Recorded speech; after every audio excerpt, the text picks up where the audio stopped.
And what's up, everybody? Terminator Juice. We're back. Another Juices Loose podcast. It is pretty much moving forward. Retro Death, he'll probably be on next week, but he said that he had a new job, and then he was off the podcast for sure, and then he's kind of changing his mind, but he wanted me to let everybody know that, he's still looking for something else. So he's probably once he has regular hours, he won't be able to be on the podcast anymore. So, but I think he said he's going to try to be on next week to, give his goodbyes and stuff. So it's just going to be us for a little bit. We got somebody I'm trying to line up who his schedule wasn't going to work the next couple of weeks. We'll see. I'll wait till I get confirmation before I announce it, but yeah, so it's just going to be us four for a little bit for the next couple. But yeah, let's just get in with this.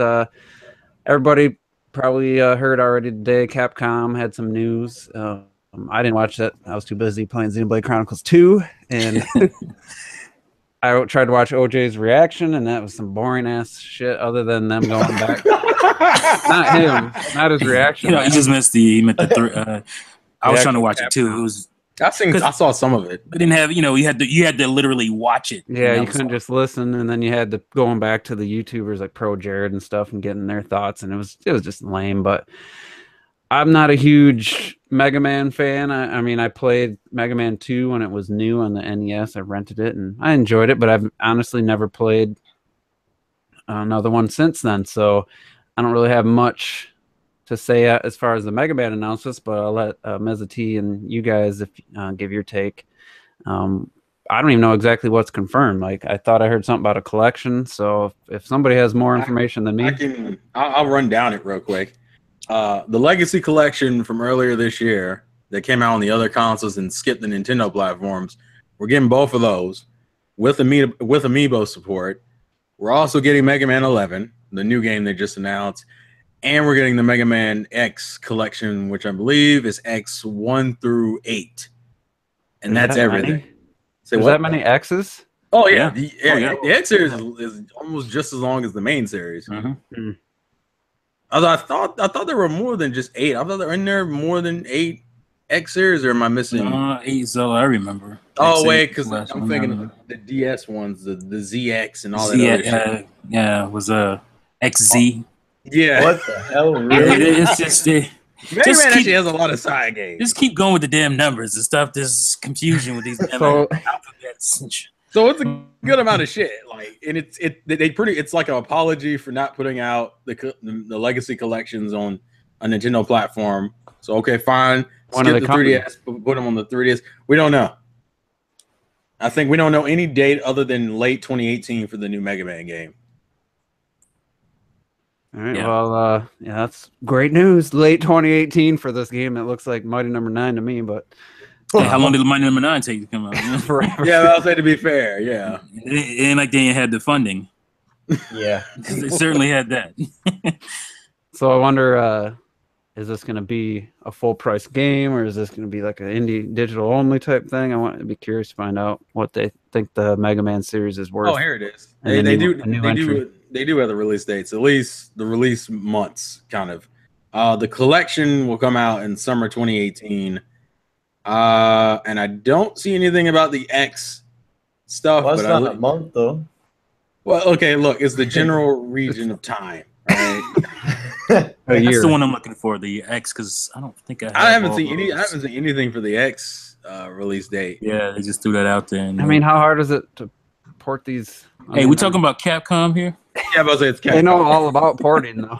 You know, the irony is that they sat there, I think recently, and was saying, oh, yeah, Monster Hunter actually sold pretty well in Japan. So, yeah, we'll continue supporting the Switch. And all the Monster Hunter fans in the back like, can we get a fucking port of Worlds, please? That or fucking just localize the goddamn cross game at this point. Yeah. It's fucking stupid. That was the one thing. Their sins, but they did better. That was the one thing missing that I thought we might get. Like, I felt like there was going to be Mega Man 11 while I was watching it. I'm not going to say I predicted or anything, but I was hoping for a kind of Sonic situation where you get the 2D one and then you get like the 3D one also announced, you know? as in a Mega Man Legends 3 or something. They've had 3D Mega Man. Yeah, Mega Man Legends series is 3D. How did that work in 3D? What was it? It had tank controls. Yeah, tank controls. Yeah. It's an old, what was that, PlayStation 1, right? PlayStation 1 and 64. Yeah. It worked. It's just not great. No, I mean, obviously, that was something you would fix, because obviously the controls. Actually, that's what I would have hoped. Only like outside of Nintendo, maybe Rare, like had 3D controls locked down. Like nobody else really did. So a lot of people had that kind of tank control situation in 3D. Yeah, and that's something that you would think would be fixed in 2017, 2018. So hopefully, yes. You said do it like Sega, but don't do our Sonic. Everyone's no. I just meant like announce. There's a cool. Oh, well, yeah, obviously, I don't mean the impact. I just meant like, look, there's a 2D one for the old school people, and something for the newer school. Sonic or Sonic announcement back in the day when they announced Mania and then they waited to the day. You didn't know what the hell Forces was. You just kind of excited. Oh, there's a 3D one too. That was just because all they showed was like a fucking CGI trailer, and it was like, it's the same creators as Generations and right. Generations. Like, oh, this is all sounds good. So, yeah.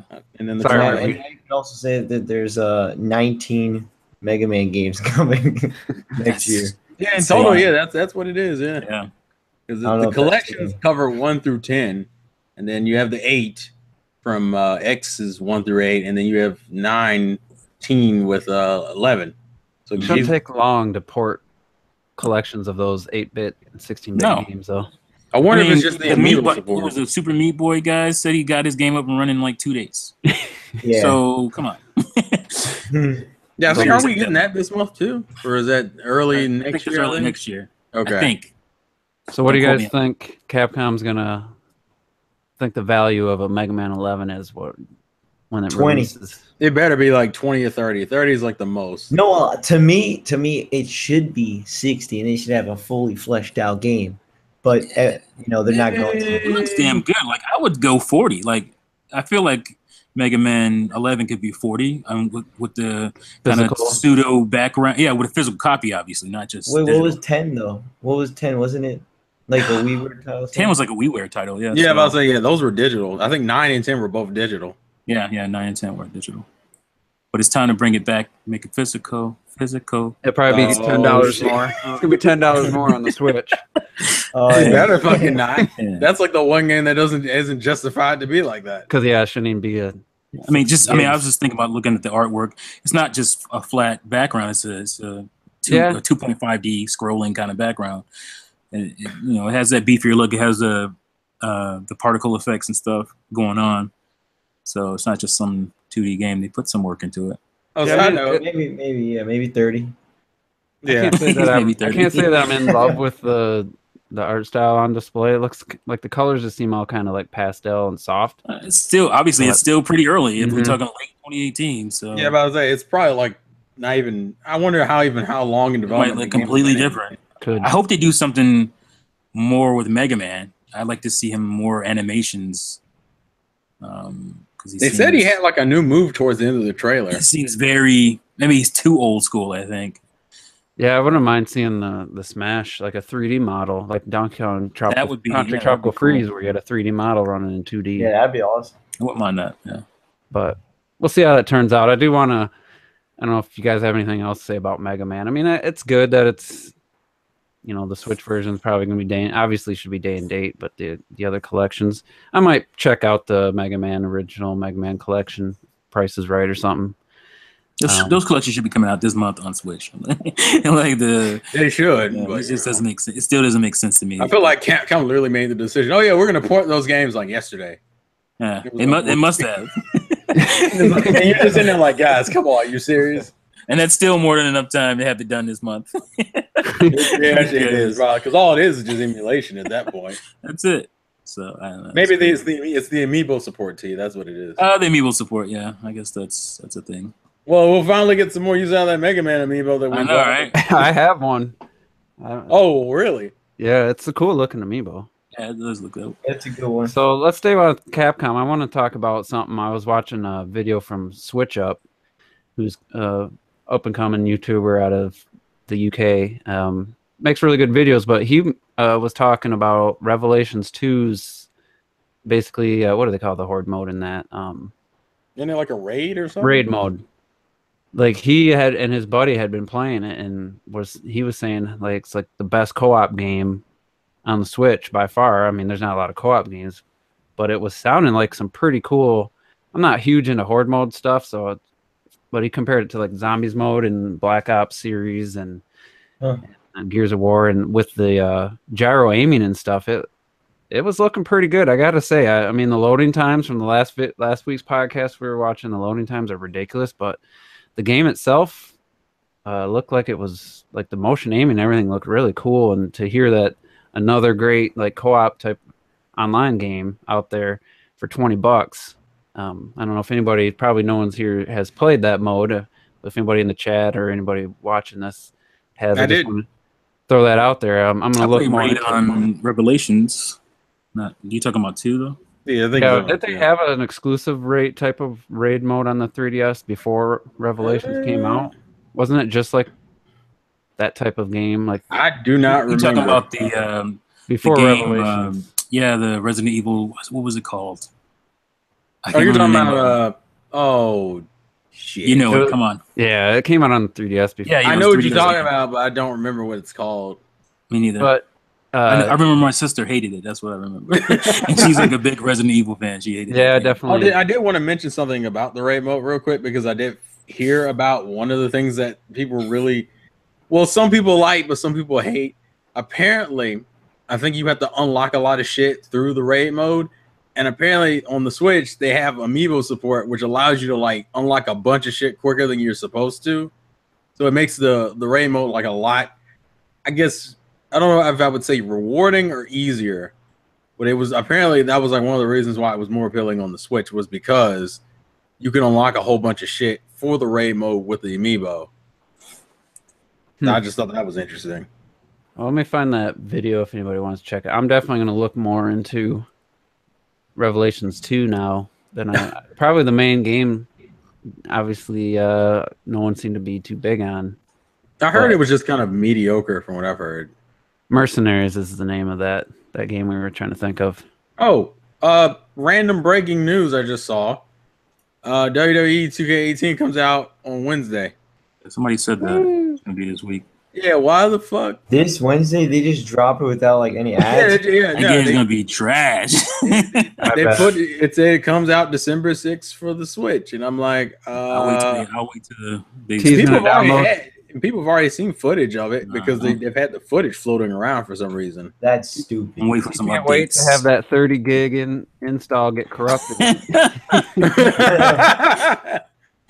Yeah, I'm having some trouble with that shit lately. Crazy. But so I've just linked that video about the raid mode on Revelations 2, and I don't know if that was his gameplay or somebody else's gameplay, but seeing the gyro aiming definitely looked like it was I wouldn't say it's like precision and like the Wii remote, but it looks really good. So something to keep an eye out for maybe next year, early next year or something if we need some more. Not like we need more games, but I'm still on my Capcom butt hurt. So. You're conflicted is what it is. The next thing I'll talk about is since Muhammad was in the chat. Oh, here we go. I played the Beast. Oh yeah, Played it. You did mention that earlier. Did it change your life? Xbox One X. You feel like you're going to talk a bunch of shit today.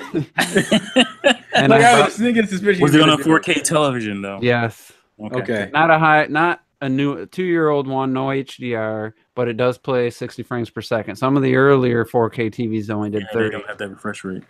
So it did 60 frames per second. I messed with the picture settings myself. Looks good. Unfortunately, my buddy's a big time casual, so he bought Call of Duty World War II, Call of Duty Advanced Warfare, Titanfall, which the first game, which no one's even playing anymore, and then Doom, which he was installing, and we'll get into that in a minute. So first thing, like I've never messed around with the Xbox One's OS, and it didn't look anything like what I remember seeing people show early on, so it must be a big change since the launch version. And it's an Xbox dashboard for sure. It seems a little, the navigation for me was a little tricky. You still got to hit, even when you're in the menu, you still got to hit the home button to bring up another menu. So they didn't change much in that regard. So I hadn't touched an Xbox in a couple years, so that was a little tricky. But so getting into Call of Duty, yeah, I mean, yeah, it looks good. The textures look nice and stuff, but it's the same fucking Call of Duty bullshit. So it's hard for me to judge the X off that. Still people teleporting, glitching all over. You got still people running around trying to knife you constantly. And it's just the same Call of Duty, but it's a back to basics type of thing. And the funny thing is, this is 60 frames per second. This Call of Duty is known for its Twitch gameplay. I was just playing Doom on the Switch, and Call of Duty moves at about half your character moves at about half the speed as Doom, like when you're moving forward. So I was really struggling. What do you think? 30 frames per second game would feel slow, but it actually made Call of Duty feel slow. And it's just like, I wish I had a better game to have played, but I can tell you the improved fidelity, as soon as you're playing a game, you didn't think, you forgot all about it. It meant nothing at that point. You're just trying to play the game, trying not to die, trying to, figure out the maps. Like, it just immediately vanishes any improvements that you might have first like, wow, that's cool. But as soon as you're in the match, you're not thinking about how much better it looks or anything. It's just, so again, it's Call of Duty. It plays just like Call of Duty, and I thought I was missing it, but after having played it again since a couple years, I wasn't missing it because I didn't have much fun. I actually turned my Switch on that my buddy was playing, and I started playing Doom for like 20 minutes while he was playing. I didn't even pay attention anymore. So I don't know. It's the loading times on Doom, because he finally did installed enough where you could start it, and the loading times, which were supposed to be super fast now, was identical to the Switch's loading times to boot up a level. So that was an improvement. And then when you got into the game, you couldn't, your gun were all just black. So something was wrong with the loading. Like anything that was a character model was dark. The environments were there, but like it was just silhouettes. So I don't know what was going on. I didn't call him today to see if that worked, because it had like 40% done and it said you could play. So there's 60% left of the game. So I don't know. It wasn't the best impressions, I will say. The system is small, and it's definitely sits nicely in his entertainment stand. And what can I say? It didn't impress me. I keep hearing how it's a game changer that blows you away, especially on 4K HDR. Yeah, and HDR isn't. You can say it all you want. All it is it just increases the range from the brightness to the darkest. You got HDR on your damn cell phone. I got an OLED cell phone I've had for 2.5 years with an OLED screen, and no TVs even come close to its quality. But it's just like the dude, he went out and spent $500. He bought 2 extra controllers because he absolutely is that uninformed. He doesn't know there isn't split screen in these games anymore. 2 extra controllers. So that's $140, and then he buys Titanfall, Christ. which has no one's playing anymore, so you can't even play it. Why would you? Whoa. And that's the type of person that goes out and buys an Xbox One X just because he's the type of guy, he likes to brag about his spending $800 on a fucking console. So before that, how many people actually gamed over at his house? That's what he had the 360, and his buddies. Oh, okay. Kid would come over and they'd play split screen. Yeah, it kind of worked. That was a while ago. Yeah, and it's like back in the day. If he would have said something to me beforehand, I would have just been like, dude, just get the S, because he wanted to play Call of Duty, the new one, and you can't play it on the 360 for $180. Is that like his first next generation console? Yeah, he hasn't. He's passed on every. He's just a Call of Duty guy. He doesn't care about. Even though he was playing what's that? Yeah, but it's been like a few Call of Duties out. That's what I'm saying. I thought he would at least had like the No, he didn't have Did the he get original Battlefront? Nope, but he is he does play Limbo. Like he had Limbo on 360 and it converted over, and he re-downloaded it and he's playing that. I mean, he does like some other games, but that's one of the huge things that Microsoft screwed up in the first place that cost them dearly, was not being able to not having your stuff transfer over to Xbox One, and that was a huge misstep. Which is weird now because they're like the only console that does it. Right now, they're the only ones that do it. But I also did want to mention real quick, since we're talking about Xbox One X, because apparently the fan base is really pissed off right now. Apparently, PlayerUnknown Battlegrounds. Oh 30 yeah, frames. Yeah, people were mad because it was like this is what was always going to happen. Like that game could run 60 on Xbox. Oh yeah, One definitely. X. Yeah. But the Xbox One S is going to hold it back. You know, because you can't have, you know, part of the people playing on S and being 30 frames and playing against people who can play 60 on X. Yeah. That was just not. It's not fair. So That's this is what's going to happen with your mid-gen refresh. It's always going to be held back by the base one, and that's starting to show up now. Yeah, I don't know if I shared the story on air the day at launch, I was in Best Buy looking at, I forget, I was picking up a game or looking at Switch. Well, you shouldn't have gotten excited, man, because you should use common sense to realize there was no way they were going to split those fan bases. That's what they but especially for online games. The Best Buy blue shirt was trying to spin that. He's trying to feed me that crap, and then I heard another one trying to talk to another potential customer talking about increased frame rates and stuff. And I just told him, I said, dude, doesn't matter what the X has, it's gonna have to run. Games are gonna have to run on the original Xbox. It's gonna hold back. Like got Mohammed. I can't imagine what Gears 5 is gonna look like.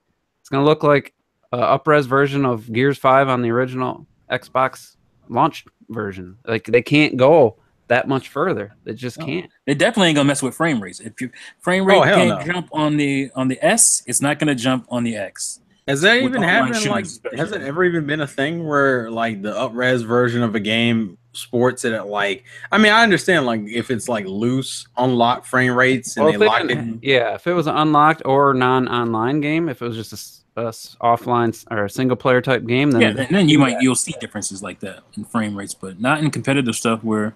Oh hell no! You know, people are going to be split in the hardware. New firmware out for the Switch. Why do they always put the firmware out for the Switch? Because are you joking? during the Don't podcast. fucking do this. You all the time. But just I get way too excited about dumb shit, man. I'm not going to sit here and try to judge a system off of playing it at a friend's house, because I did that with other systems in the past. Yeah. You really can't tell what it's going to be for you until it's in your home. You're playing it on your leisure. You get used to the OS and stuff. But I can tell you right now, it's going from a strictly gaming device of the Switch to navigating multiple layers of menus and shit. It's just, I don't miss that stuff. I don't miss all that unnecessary, convoluted, like the PS4's menu is better than the 3's. The 3's is just trash. Like just getting lost in menus and options. It's like, it's just, to me, it's unnecessary. And like T's video talking about Hulu and all those apps, like I got so many devices to play that. I don't need my Switch doing that crap. And it just reminded me of just how awesome the Switch is, just because it is solely basic, other than Hulu, a game machine, and you don't have all this nonsense. So, I mean, yeah, I wouldn't mind being able to message you guys and stuff in the Switch. If I seen you're playing a game, I mean, I can just message you on Hangouts. That's different. Gaming related stuff like that, of course. Something like that. But it just reminded me, like, yeah, I don't need all this nonsense. I just want to play games, and yeah, none of the, once you get used to it and you know where to go to play games. I couldn't even figure out how to boot up the game. I put the disc in. I'm like, where do I go for the game? Yeah, that Xbox dashboard is something else. Oh God, I can't stand the Xbox dashboard. Dude, it's so annoying. It's crazy. Like there's so many pages, so many tiles. It's like, where the fuck? I know. They're trying to make it like the Isn't Windows, it like Windows 10 integrated? Yeah, which is confusing as hell. And I didn't even know where the settings was. I couldn't find it. Oh my God, yo. He had Doom like updating, because it's installing and updating. It was at like 16 gigs out of 55. So I take the disc out. So like I drove all the way over. I want to see Call of Duty. I want to play something.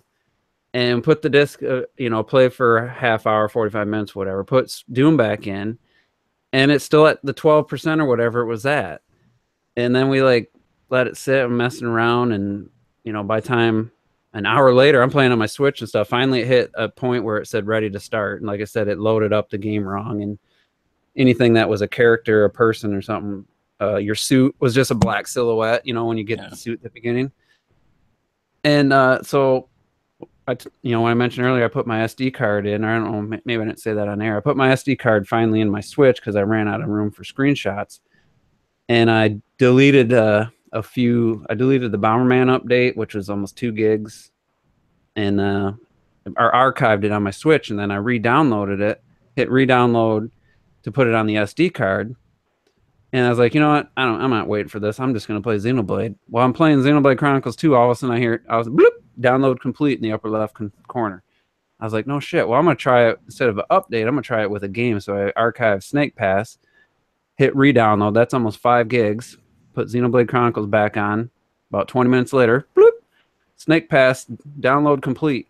And I'm like, I'm pretty sure the Xbox One wasn't allowing that update for Doom to go while I was playing Call of Duty. I didn't test that to know 100%, but it was just the most powerful console you'd think would be able to do something like that. Yeah, it should be able to multitask like that. One of the big things. That's one of the reasons is, it had weaker hardware because we're more focused on trying to be a multitasking media box. Yeah, they had to use too much of the RAM. Yeah. Out of the original compared to the PS4, that 8 gigs was like 3 of it was to the OS, where the PS4 was like only 1 of it or something. So anyway, I want to quickly say I have, because I thought the X is great and all that. I still do. I think it's a good console. But now I just feel like maybe it's just too much too late. If that makes any sense, it's like all that R&D spending. They could have just went full bore with the S and got some really good first party titles out.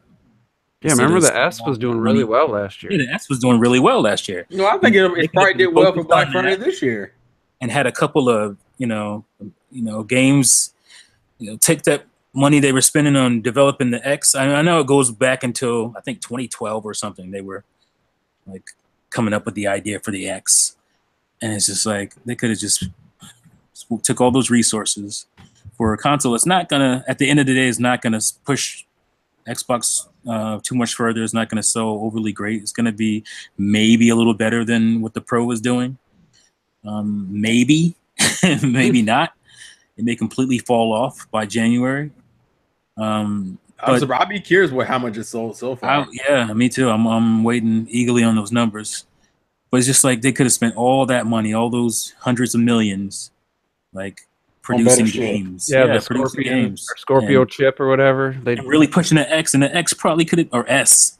See, this is confusing as shit. This is wrong, man. This is what I'm saying. It's like the damn dashboard is confusing as hell.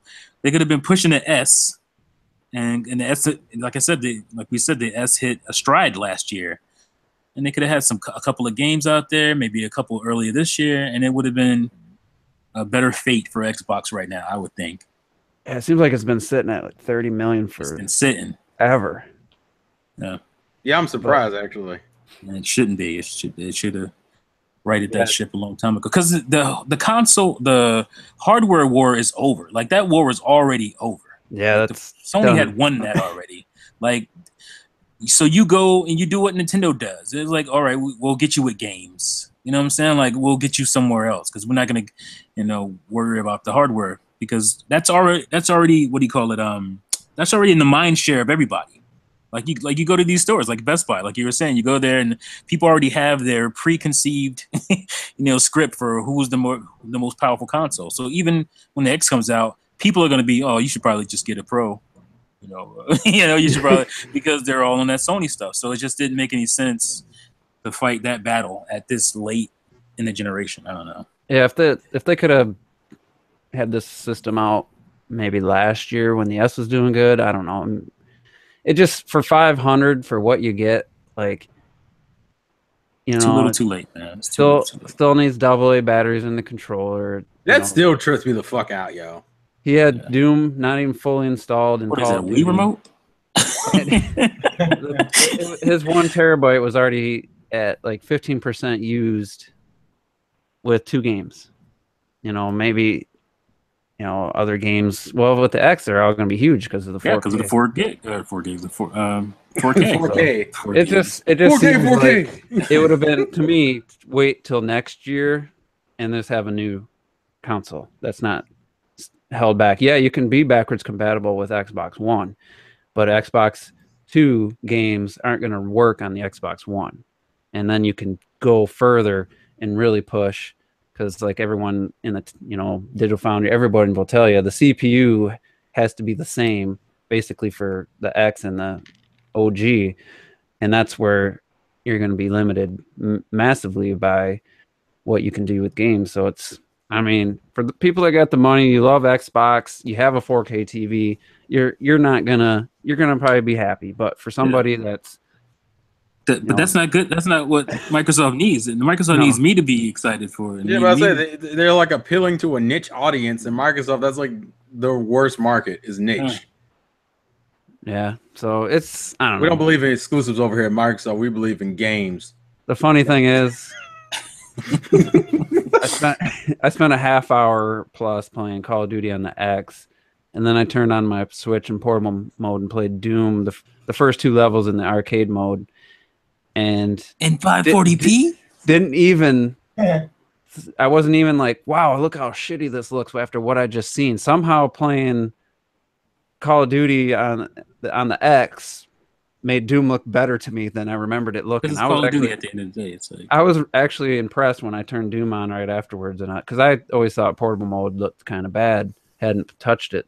With Doom? Yeah, certain areas look good. The indoor areas looked good, but I got to hell, and I was just like, you know what? I'm gonna just keep this docked. And I've left it docked for like the last month, 3 weeks, whatever. And that was the first time I played it in portable mode. That must be surprising for a guy who can come from the PC version. And I was just like, you know what? This looks good. It moves faster. Somehow I'm moving twice as fast at 30 frames per second. And you know, then we just played some Rocket League. Went home, played some Xenoblade Chronicles, not X, but 2.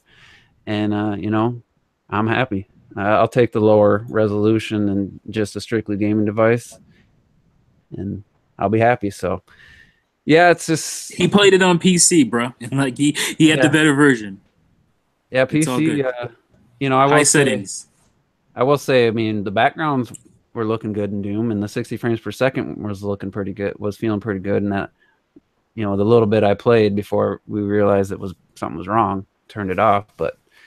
It's just, it really goes to show it doesn't really matter that much. Even though we're going to talk about Xenoblade Chronicles 2 in a little bit here. And we'll be talking about that portable mode. So yeah. Yeah, that's the thing. That is, I guess we'll go right in. We'll give our impressions in a minute. I do want to start with that because we're talking about it. To me, it is the biggest drop off from dock to portable for any game I've seen. And I want to take a direction most people aren't going to probably expect, but I want to commend Monolith Soft for choosing to make the focus be docked and have that be your optimal performance. And the version, like, basically they're not telling you, but to me it's like, you want to play this on the TV because there's significant downgrades that I haven't seen in any Switch game before. I've heard people say they thought this game looked blurry, or Mario, like RetroDeath swore Odyssey looks terrible in portable mode. Totally disagree with him. This game, however, is the first one where, like, it's probably the biggest drop, and it seems like most devs are making it portable first and like, oh, what can we add when it's docked? What little tweaks can we add? And I've always been annoyed by that. It's like, go further with the dock version. Like, don't let the portable mode hold you back so much. Well, I feel Monolith Soft didn't let the portable mode hold them back, and they did their vision, and they made it as best it could be in docked, and then made sacrifices for the portable version. So I think that was the right choice moving forward. I'd like to see more games kind of take that approach, as long as it runs in portable mode. I mean, I wouldn't want it to not play, you know, like be 5 frames a second or something. But what do you guys think? What would you rather have, and how do you feel about the visuals and the portable version of Xenoblade Chronicles 2? Terrell, you want to go first? Oh, sure. I mean, it's definitely a drop off, and it's a pretty sizable drop off, but it's not like, I didn't find it offensive. Like today, I played it primarily only in handheld, and I still had no problems playing. Like, it's not like it completely, like, it doesn't ruin the gaming experience. And the fact that I can still play it and still enjoy it in portable, if I can still do all that, I don't really give a damn at this point. I mean, because realistically, with Switch games in this generation, as a Nintendo owner, you already recognize that, like, any third-party game you get is going to have a drop-off. So that means first-party games are going to have certain sacrifices to them. And I'm fine with that as far as this is concerned. And I've been playing it primarily docked, which I will do moving forward, because 10-hour gaming sessions can't happen on fucking handheld. So, yeah, I mean, it's a drop off, but I can still play the game and have fun with it. So I'm cool, personally.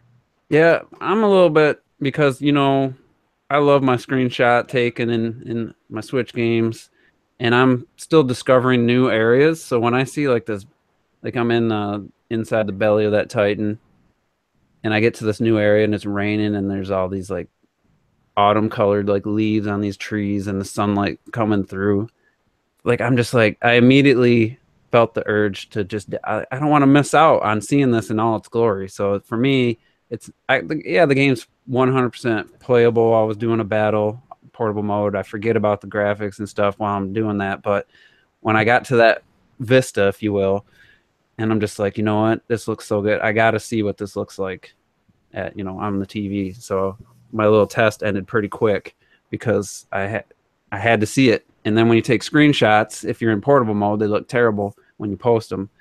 So for me, that's kind of a weird angle to take. But you know, I will say it does not affect playing the game. It doesn't alter my enjoyment of playing the game. But for me, like all those beautiful, you know, background like sunsets and all that, I just love to see them in all their glory, and I don't want to see no degraded jaggies and low resolution version of that when I can see it just easily, dock it and see it way better on my TV. So Robert, what do you think?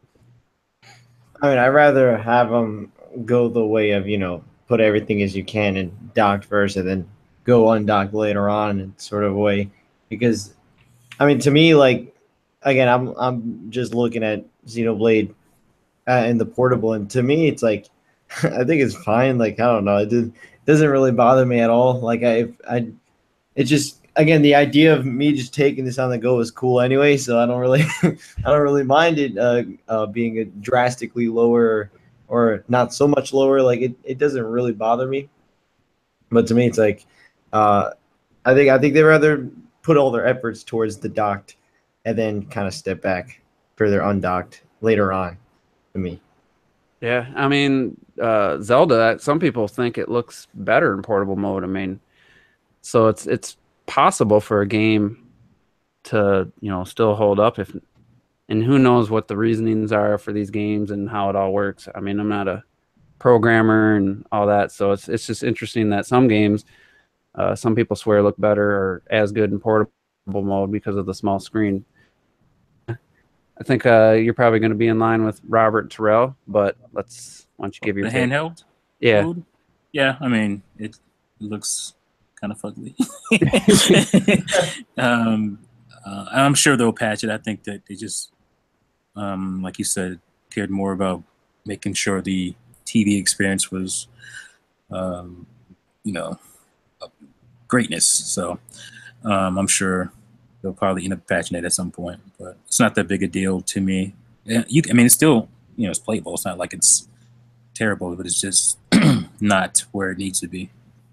And Digital Foundry did point out there's some kind of bug when if you play the game for a little bit, you like walk around and then go back. Let's say the first big Titan you're on, if you load up the town, which I forget the name of it.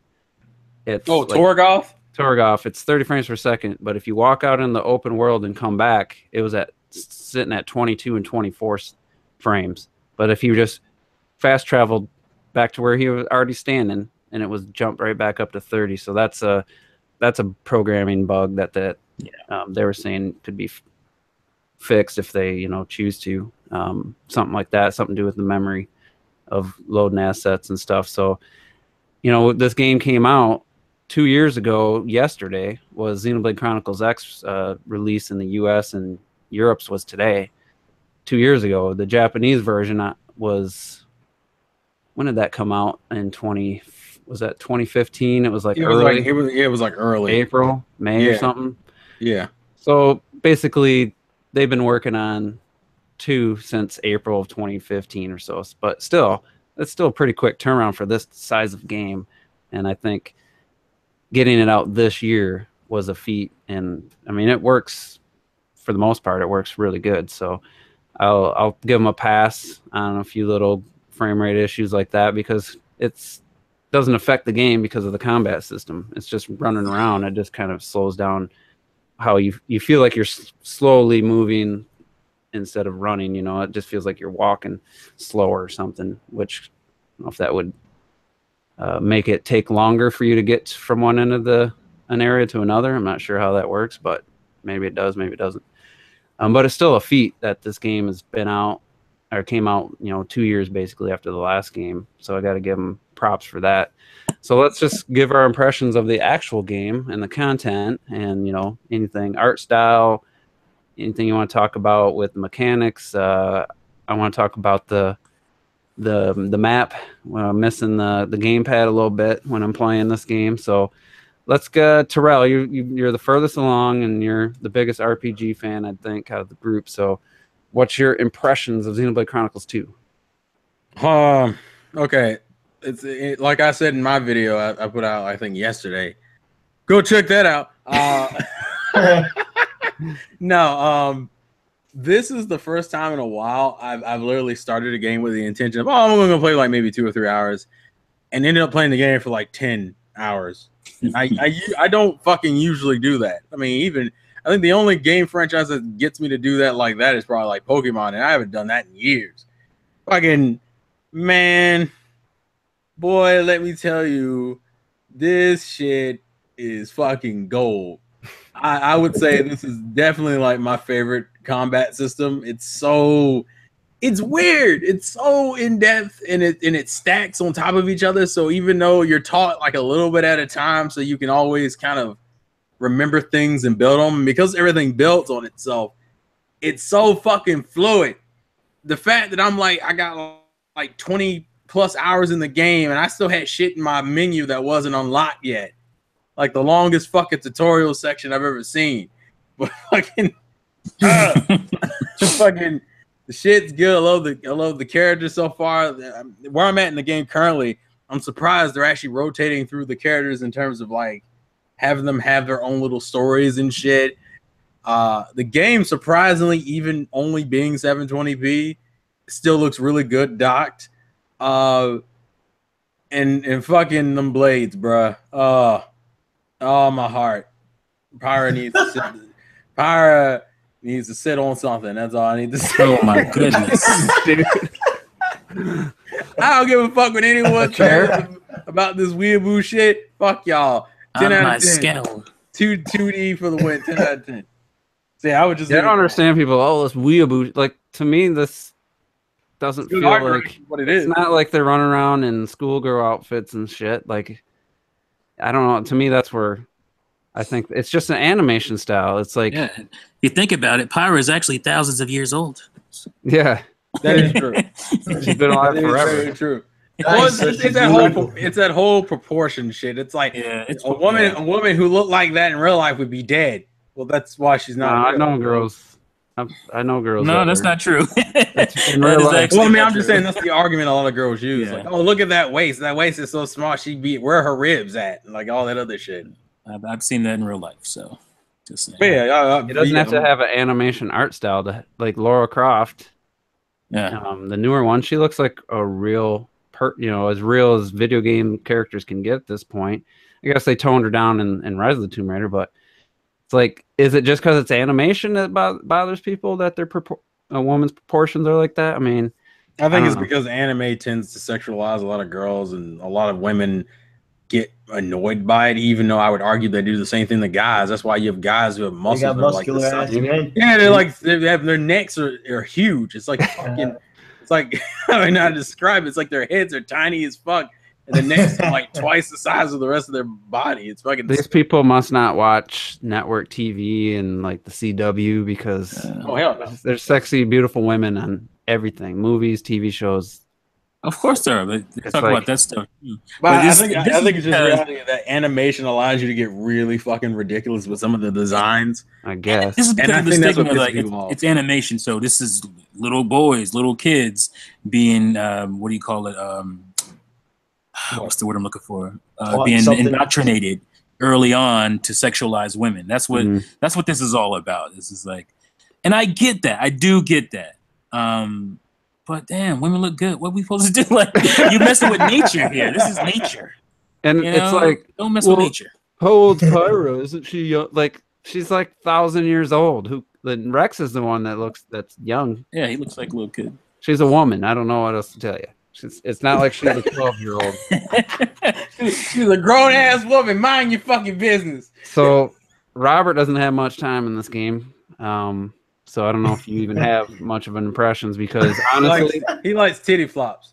At 18 hours in, I just got to a point where I learned something that really made the battle like system way better because I was wasn't feeling it in the beginning. I was like, man, X was so much better, but it just unlocked like the chain attacks. The chain attacks, and I still don't have 3 blades I can equip. So there's still things to learn. And it's just getting to the point now where I'm liking it a lot. Wow. So you gotta learn some patience, bro. I mean, I'll say my early impressions of the graphics. I mean, like what I first noticed in my very short playtime is I really like the art style. It's really good looking, and the character designs. I remember when I first saw the trailer, I was like, I just don't like that. I think it looks weird. They look out of place in a way. No, I think they look. I mean, it looks really clean. I think I like what I've heard of Rex. I like him. I think he's pretty cool. He's a cool guy, and it's like I think it looks pretty good. I think the world that they're setting up is going to be pretty interesting once I dive more into it. Robert's probably not going to ever play it again. He's mad he can't name his character Bitch Dick, and he was like, I'm done with this shit. No, I mean, I'm a can you name the blades? No. Right. Okay. Nope. Yeah, he's looking for it. He wants a goddamn loophole. But I mean, I'm excited again to dive more into it. But it for now, it's cool. Yeah, you definitely once you get past a point, like there's enough incentive to just keep driving you forward. I think. Well, let's see for other people, but I just couldn't stop playing even when my eyes were like bugging out because I've been playing video games all day yesterday, and I was like, I gotta stop. I'll just do one more thing. Hour later, I'm still playing. So, T, what's your? I know we did a Player Essence podcast back. Shout out to OJ for having us on. Had a good time. We both hadn't played it much then. What's your approximate play time now, and what's your impressions? I think I'm about 8-9 hours in. I'm loving it. Like I love the progression because I'm really particular about the RPGs I play, and I don't want to be overwhelmed with battle systems and just having too much at once. And I feel like X2 definitely brings you along at a better pace, because I feel like that was one of the things about Xenoblade Chronicles up front, or X up front, that I was kind of wary of. That's why I ran around a bunch, not doing a whole lot in the beginning. It's like, man, this is so much stuff to like keep up with and be acclimated with. So I was just like, I'll just run around and see what happens. And this is more streamlined. This is way more streamlined as far as the battle system goes, which is great. I love it.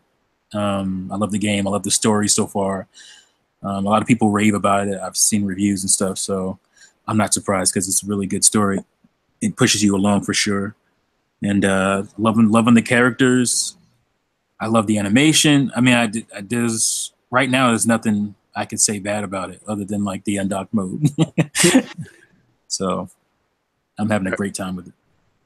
Yeah, and I'm also really enjoying this game. Like I was just saying, the battle system to me, I was just staring at my arts waiting for them to charge. I didn't really have any other strategy, and then things started to open up.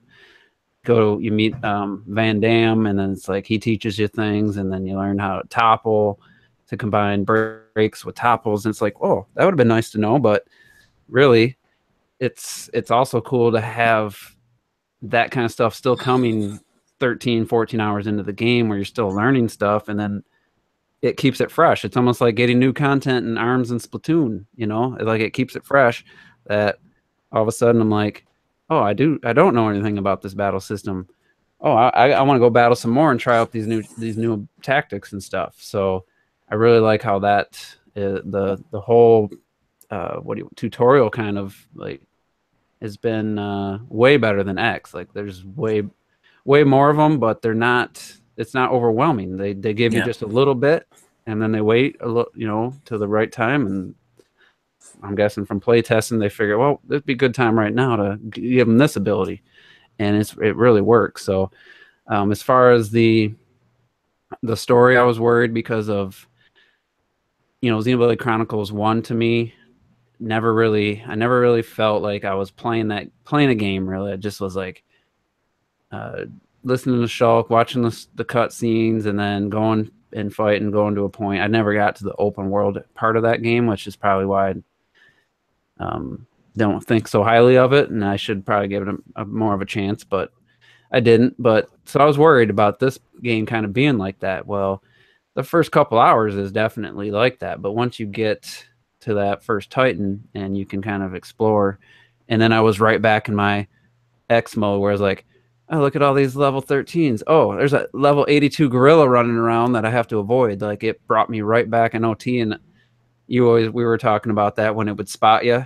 When you didn't want to. And I was right back to sneaking around, taking the long way around. There's a point where after a cut scene where you may get a character back into your party, I was like, I didn't know where to go, so I just kind of dropped down, and there's like this T-Rex looking thing. Oh, I know what you're talking about.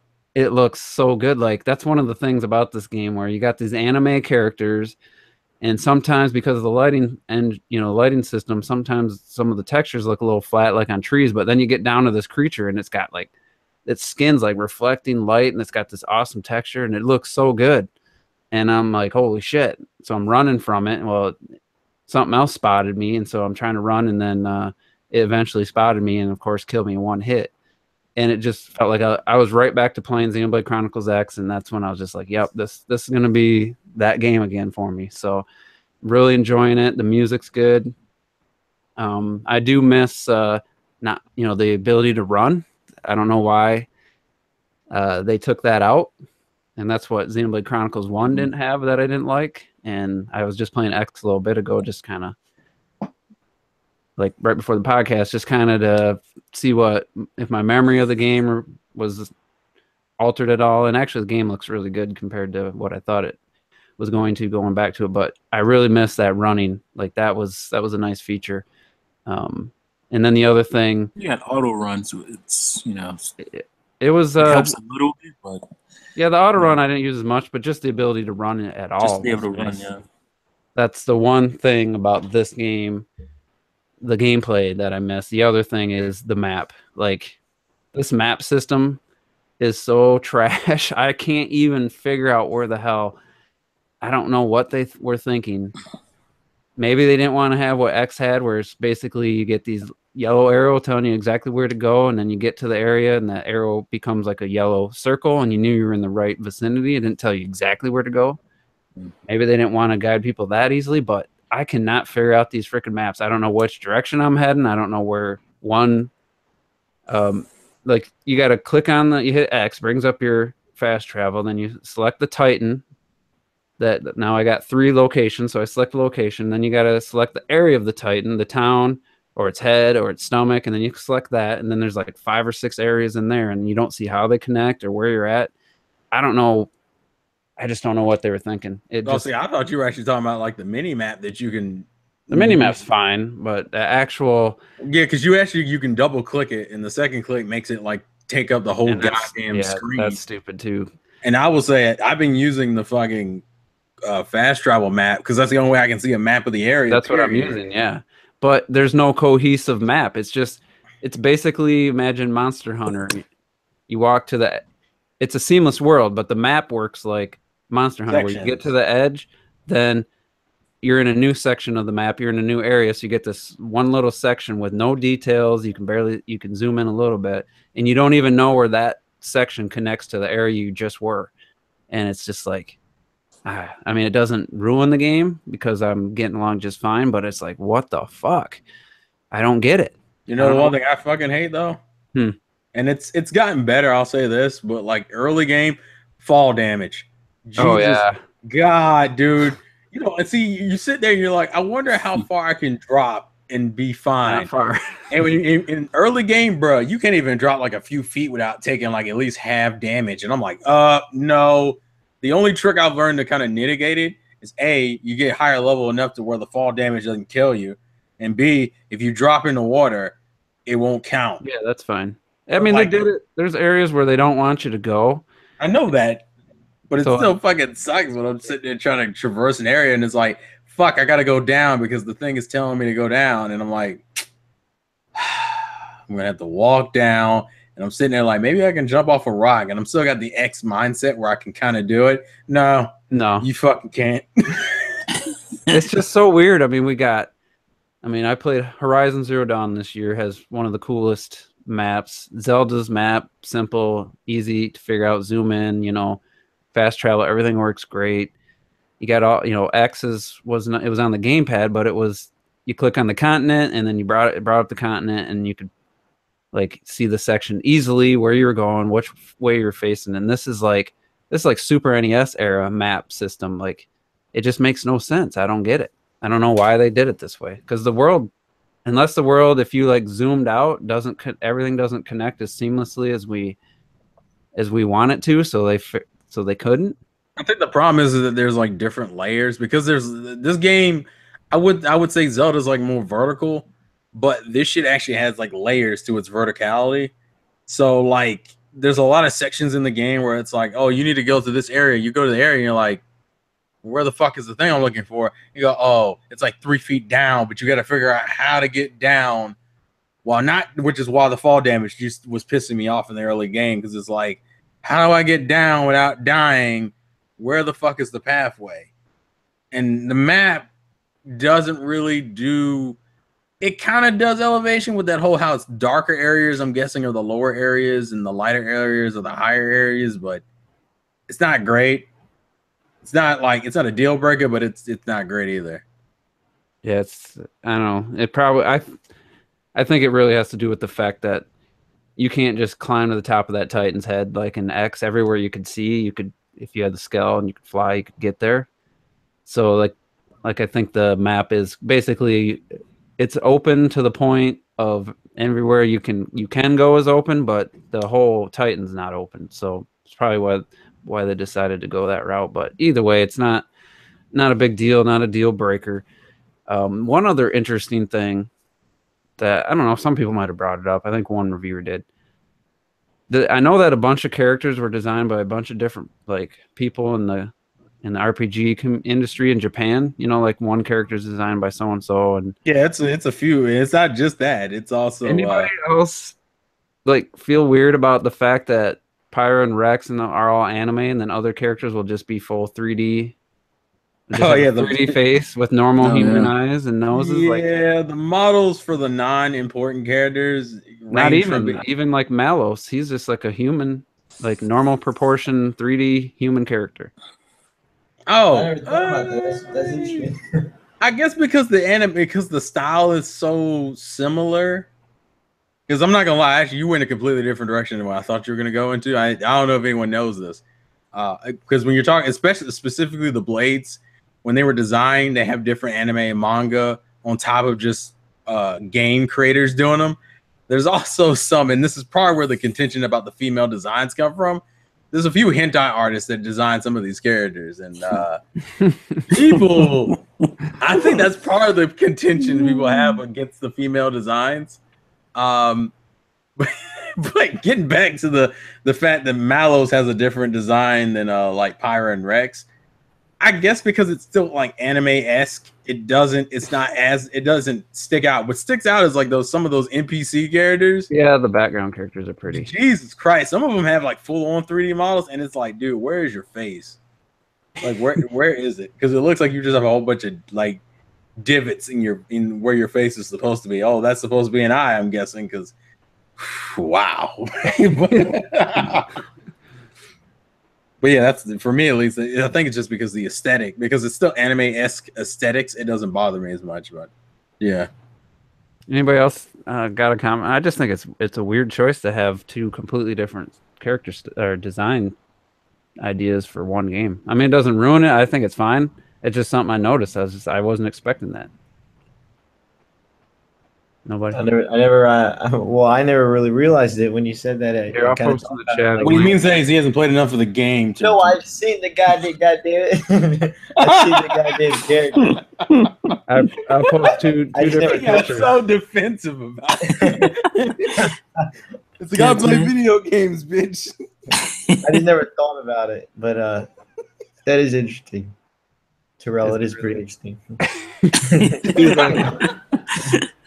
He's still thinking about hentai artists, is what Rob thinks about. Well, I can reckon. See, the reason why I knew that is because some of the designs I actually recognize, like oh, that's great. Of course you did. Like, y'all garbage. All right. I was gonna mention like the black girl with like the blue hair. I think she has like ice powers. Perun. Like I think her design is from one of the. If any of my anime fans in the comments, if you've heard of an anime called Code Geass, I think it's that series artist that designed her. The hentai ones, I don't know, but I have a good feeling I could probably guess just by looking at some of the models. But that's a whole other issue we're not going to get into right now. And I've only got one rare blade. I was going to ask, yeah, which one is that? I don't know. She sucks. She's like a Harley. She's just like, it seems like in Fire Emblem Heroes and this game, I get the wicked, like Harley Quinn type characters. Like I forget, it even says, let me look her. I'll turn it on. Yeah, I was curious because I've gotten like, I think I have 4 in total, 4 or 5. I have the Code Geass girl, and I have a girl that kind of looks like what you're describing, but I'm not sure. Yep, you got the same one I did then. Yeah, she's so worthless in battle. You know why? It's because her elemental advantage. Elemental, yeah, wait till. Yeah, it's like gravity. It's like gravity and shit, and you don't get anyone you don't fight enemies like that. I'm not, at least not early on. No, probably. Because I've been using her for mercenary missions, which that's a whole other aspect of the game that I think Juice is the closest to. Like he's probably gonna, it depends on how much he plays these next few days, he'll probably get to it like today or tomorrow. But because you can send your blades off and have them do like mercenary work and shit while you're playing. Yeah. So like they're still getting used, and that's why it's fine to have all the extra blades. So they're still getting used. Also because they level up through those. So like they can be maxing out on their affinity charts, which is a whole nother fucking system. That like it trips me. I really quick. I do want to geek out on the battle system for a second because it trips me out how crazy the shit stacks on each other. Like, you got your standard auto attacks that every Xenoblade seems to have so far. And then you find out, oh yeah, you can cancel out your auto attacks into your arts to do more damage with your arts. And if you let it go to the final hit, you actually do the most damage by canceling out that final hit into an art. And then the fucking elemental chains where you use a fire technique, then you have Tora use this fucking earth technique, and you finish it off with one of Nia's water techniques, and you create this ridiculous ass combo. And that's not even talking about chain attacks. I mean, that's just special chaining. Like, Jesus, fucking, there's so much, and it makes it so. And then the fact that they still have the whole gimmicks of, oh, Side note, I did want to bring this up, and I'm specifically talking to Juice because Juice, you're gonna fucking need to recognize this. I don't know if you have or not yet. You actually have 4 arts. You don't have 3. Yeah, I knew that. Okay, so you did recognize that you may need to switch out one. Except it gave me this tutorial, and neither of my characters had the art to do the tutorial battle. You're talking about the launching and smashing? The topple one. Oh, the top. Wait, I thought Rex gets it. Yeah, but I didn't have them equipped on either character then to set up the break and topple. And I'm like, why didn't it give me the option to set those up before it threw me in this battle trying to teach me how to use it? And at the end, he's like, oh, you learned quick. I'm like, I didn't even do it. Oh, so you didn't even get. Oh, so you had no choice. You just couldn't do it, period, because of the way your characters were set up. Because Nia didn't have her break on, and I didn't have Rex's topple move on. So it's like, I will say, because I can't. You can't even do launch and smash yet because neither one of the characters have moves that can do launch and smash. My AI characters are doing launches. Really? I haven't gotten a launch yet, dude. I don't know how to do it, but. Well, it's because your character, the art itself has to have a launch effect to it. And like, I can only do like up to topple, and that's about it. Because I don't have any launching characters or smashes. So I'm like, well, shit, what am I supposed to do? They're just spinning in the air like a glitched out Skyrim character, and I can't do anything with it. I just have to fucking watch the animation play out. Do you get more arts? I mean, or you only get those 4 for that blade? You only get those 4, and I think each weapon has their own set of arts. It only has their 4 set of arts. So pretty much, I think that's the whole excuse for switching blades. Certain blades will have different arts that actually can lean into like launch and smash and shit. But like right now, I think Nia and Tora and Rex only got like break and topple arts. And so I literally can only get down the topple, and that's it. Although I found out you can combine those toppling, launching, and smashing arts with the elemental chains.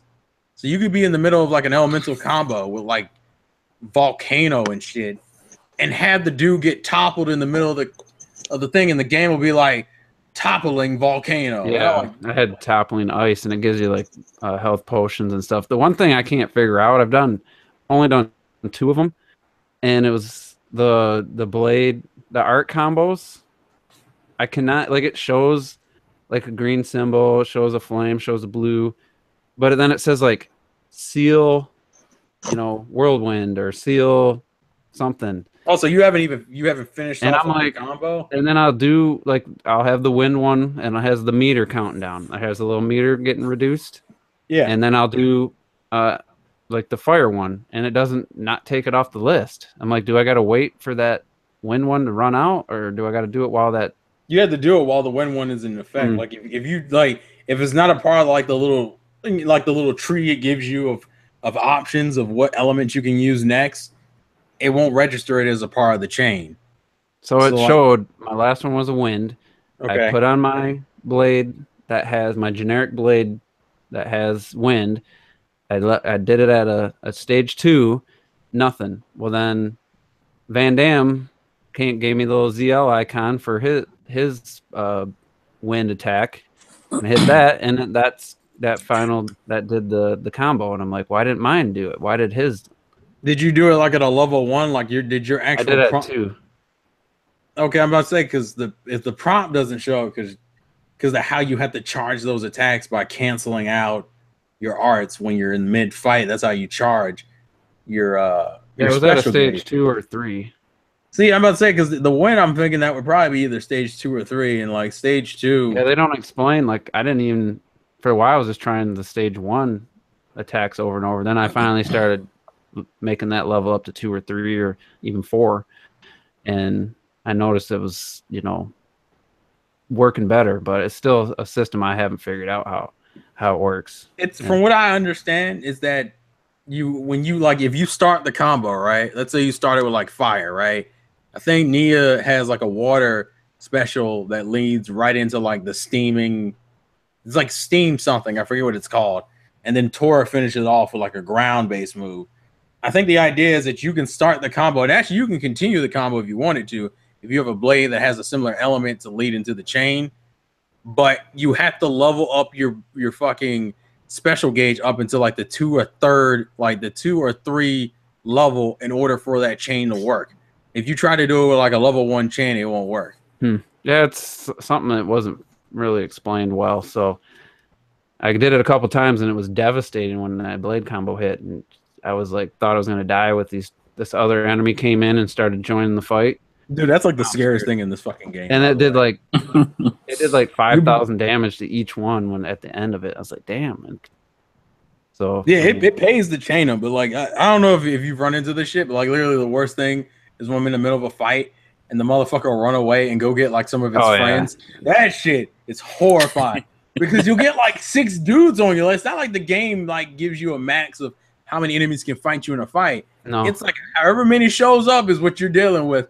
And because some of those enemies can just see you and get involved, bro, I can go from like kicking ass into a fight and just die within a matter of seconds. That sucks. That happened in X where something would join in, but it happens way more in this game where it does. Unwanted. Really? Yeah. An unwanted creature will just all of a sudden join the fight and just like all of a sudden this eagle's level 17 eagle there. I'm like at level 10 or something. Trying to level up, all of a sudden this stupid eagle comes from nowhere and just well, they tried to leave that with the like taunt or whatever, but well, I think have you used that much or you throw the rock or whatever, does 1 damage and it comes at you. That works, except for ones. There's certain side missions where it doesn't matter what you do. All 3 or all 4 of them are gonna come at you. That's just how the mission is set up. And and granted, you can get a lot of experience if you can power through it, but the issue is powering through it, and. It's the same situation with like the whole party gauge system where it's like you can do this massive chain attack or you could fucking keep it just in case you die. Because I found out you can still die in the fight, but if you have at least 1 party gauge full up, the battle won't end. Yeah, they'll revive you. Yeah, but if you have nothing in your party gauge and you die, then the battle just instantly resets. Let's focus on another positive is the loading times of this game are ridiculously low. Like, how is Resident Evil Revelations 2's loading times 3 or 4 times longer than the initial load of this game, and then your fast travel is like feels like it's under 10 seconds. It's a little word probably is optimization. This game's only 13 gigs. I'm baffled on that. I'm kind of at the point now as a guy who like talk about this with Doom. Like I love like high quality audio, and I'm feeling Xenoblade has good music and stuff, but a lot of the sound effects are just kind of harsh, and the noises are just kind of low quality. Like some of the voices of the enemies you fight and stuff. Like they're never gonna do this, and I know they want it as small as possible for people who are downloading it and to keep it on the smaller cartridge. But this game just absolutely screams for completely uncompressed audio. Like, I mean, the audio probably be 20 gigs if it was just completely uncompressed, because there's a lot of voice acting, there's a lot of music. It's just one of the sacrifices we're gonna have to deal with, and you know, it's not a huge thing, but where the loading times are amazing and whatever caused that, I love it. But then on the negative side is the file size compression and stuff, making the audio kind of suffer for me, you know. Well, you don't even change like how I did the mix and stuff, but it's still like even if you like, man, I don't hear like any environmental sounds. So I was like, I turned those all the way up, but then it's not a high fidelity noise. Oh, okay, I got you. It's kind of a harsh sound, you know, the environment sounds. It's not like, you know, it's just, I'm guessing it has to do with getting the game on such a small file size. 13 gigs for this game, just with all the cutscenes, all that voice acting, it's just it's impressive for sure. And side note, just to geek out about the music for a second, God, fucking oh man, the music, good. Oh my God, I will say though, real quick, when I turned on X, I was in Primordia, and that main theme to that when you're not in the scale, I didn't remember that being so amazing, but that to me is just as good as anything. Yeah, Primordia's music greatness. Yeah, Primordia already had like good music. Yeah, I just wanted to gig out for a second. Torgoth, which I think I'm assuming, have you gotten to that town yet? Yeah. Okay, so you've heard that. Track. Oh my God, beautiful. It's that in its nighttime mix, bruh. Oh, music is so good. I was surprised at how good the music was, because X's music is good too. but I feel like it didn't stick out as much, especially when you got the scale, because everything kind of got drowned out by that fucking that one song. Yeah, that fucking track kind of ruined a lot of My shit. son would go around the house humming that the whole time. Give you fucking flashbacks. Get this shit out of here. First time I heard it, it was awesome. But Yeah. It's not a bad song. It's a song that kind of just grades on you because you hear it so fucking often. Right. But and it starts over every time you like land and then take. Yeah, back I up. didn't like that. I wish they didn't do that. yeah, it just drives you nuts. But But yeah, the go ahead. music in this game definitely is good. Yeah, I was like, it sounds really fucking good, dude. And I like the mixes so far. Especially, I'm not gonna spoil, but Juice, the next area you get to, bruh, that it has such a banging track. I'd say, and it's weird because like with RPG music, it's either gonna sound incredibly generic or like really fucking good. Like I don't really run into a lot of middle ground. It's always like it's all right or fucking amazing. Most of Xenoblade X's 2, I don't know why I said that like that. Xenoblade Chronicles 2's tracks so far have been really fucking good.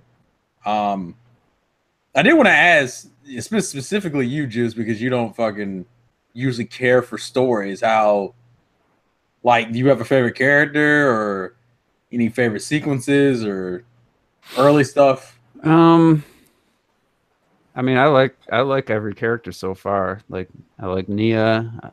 I like Rex. I don't love his outfit. Obviously, a lot of people have already talked about that stupid outfit, but I like kind of his, I don't know what you call it, his personality, his character, his voice actor. I really like. It reminds me of one of the guys from the show Top Gear from the UK, like the car show. They did a lot of like, I don't know, they're like narrating, they're describing a car or something, and Rex sounds like one of those guys. I've been meaning to look it up to find out if it's the same guy. It sounds just like him, but I don't know. I mean, they're all good. What's the Van Damme dude? He's pretty awesome, and I don't know if I have a favorite. I mean, visually speaking, Pyra is definitely. Well, all right, we knew No. Pyra's just one of the. So just, I mean, I can't wait to see like a really good cosplay of her. I think that's gonna be she doesn't have a realistic design though. If somebody with the right curves and the right talent for making costumes does a Pyra, like that's gonna be awesome. Well, you know, somebody's gonna do it, but yeah, I mean, there are real girls that have slimmer waists and you know, wider hips, so it's possible. But, it is. Yeah, the story from bitching about it. There's good humor, and you know, there's I like the whole part. I mean, is it a spoiler to talk about what happens in the first hour of the game when he meets Pyra? I mean, not really. Not really. I mean, I think that part's been shown in the trailers the most. Yeah, I've seen that in trailers. Basically, the way that they're connected, that's starting to like. Sorry. That's starting to bear some fruit. There's some really funny stuff. Somebody mentioned it earlier in the chat, and I forgot to. What was that called? It was funny with the Nopon telling Pyra she needs to be more. Oh, crushy. Something, yeah, crushy Plushie. Crushy plushie. That was funny. That's a heart to heart. I didn't know you did it already. Yeah, that heart to heart is funny as fuck, yo. That was pretty funny. I think the cuter. There's a lot of cute scenes they have. I don't want to spoil a lot of them, but there's the way they're connected in terms of I want to say physically, because that is technically what it is, but not the way people are thinking. Well, I mean, that's another thing. The writing in this game is really good. Yeah, I'm surprised. I'm actually surprised specifically. I think the funniest bit, and I think I can say this because this has been shown off once, is the cutscene when you first meet the Nopon Tora and he activates Poppy, his artificial blade, for the first time. Oh yeah, and she's like set up as a fucking mate. Like a sex maid. Yeah, she's like a sex maid. And Tora's like, whoa, wait a minute. Wrong settings. I changed the settings. That wasn't me. That was my granddad. That was my and then you see Power look at him, and then she looks over to this corner, and you see all these maid outfits in the closet. And you're like, oh, I see. I see what kind of dude we fucking with. And let's talk real quick about the ridiculous review from GameSpot. I don't know if anybody. I would not GameSpot reviews. I would not recommend giving them a view. So I'll just tell you, he basically starts the video out by saying he doesn't really care for JRPGs. Disqualified. And if I recall, he didn't finish X or the first Chronicles. I might be mixing two reviewers up there. That's fine. I'm gonna go look it up while you're talking. He is in the middle of talking about all these good things, just keeps taking shots at this game. And the one thing he just basically was like taking shots at voice actors. I don't know if it was Rex or somebody. He's just ripping it like it's the worst thing in the world. And I'm like, man, it's not, even if you didn't like it, it's not that bad. It's not like with Zelda, I felt some of those Mifas, I just was bad acting. It's hard to deny that the acting wasn't great, whether you like the voice or not. It's totally different, totally opinion based. But he just went off on all these little things, and I just downvoted, and I just got the hell out of there after a couple minutes. I found out later that he gave it a 7, but like I said, all these good things talking about how epic this world is, how beautiful it is, and the character designs this, and then take a shot at the game. Real quick, because I found just imagine you go into a competition and you're judging dancing, but you don't like dancing. Yeah. Does that make sense to you? Could you give it a good score? Could you give somebody? No. Well, I was going to say, because I found the review and I wanted to kind of read off some of the things he listed. He has the good and the bad points, and he has the 7. He goes, the first half is filled with cliches and bland plot. Oh, yeah, that's what he's talking about, the anime tropes and stuff. And then he's like, many of the characters are backed by poor voice acting. That was the other thing, the voice acting. Common blades are boring to look at and difficult to differentiate within the menus. I mean, that's a minor complaint. The generic blades are generic as fuck, but well, I mean, yeah, but they're commons. Not really a negative. I mean, I wouldn't put that in a con for the And then he's like, they no provided reference for terminology and mechanics that are introduced at a rapid fire pace early on. There's no it's not rapid fire. What are you talking about? You go 20 hours in the game and you're not done and you're still learning shit. How is that rapid fire? What were the pros? What were the positives? Large and beautiful environments, deep combat system, which is confusing. You can't complain about the rapid fire plays they're introduced, but it's a deep combat system. Multi-layered character customization and progression. The second half of the story is great, and smart balancing helps curb the need to grind for experience. Which some of these seem like they contradict each other. Because that's what happens when reviewers. Also, he specifically he sections out Poppy for being like it's an interesting concept, but it's not used great because of the Tiger minigame you have to play in order to customize her. Which I can kind of get that one, but from what I've heard, because I recommend people go watch Game Explain's review. Derek, I think that was one of his best reviews. I would say I get people's issue with it, but from what he was saying in his review, Poppy works, and for me, she's been perfectly fine in terms of you not having to customize her much at all, and she'll still be a good unit for the most part. I love her, her voice acting was done so well. I think there's images I've seen of her that imply something that I'm not sure about, so I'm not going to talk about it yet. But I've seen her in different outfits and shit, and I'm like, is that something we can get? Yeah, I had heard you can change her appearance somewhat. So yeah, and I'm like, yo, where the fuck is that at? I need that today. I need that maid outfit, bruh. I don't give a fuck what anyone says. There's a maid looking outfit. I have no problems with it. Because she's basically a female Tin Man.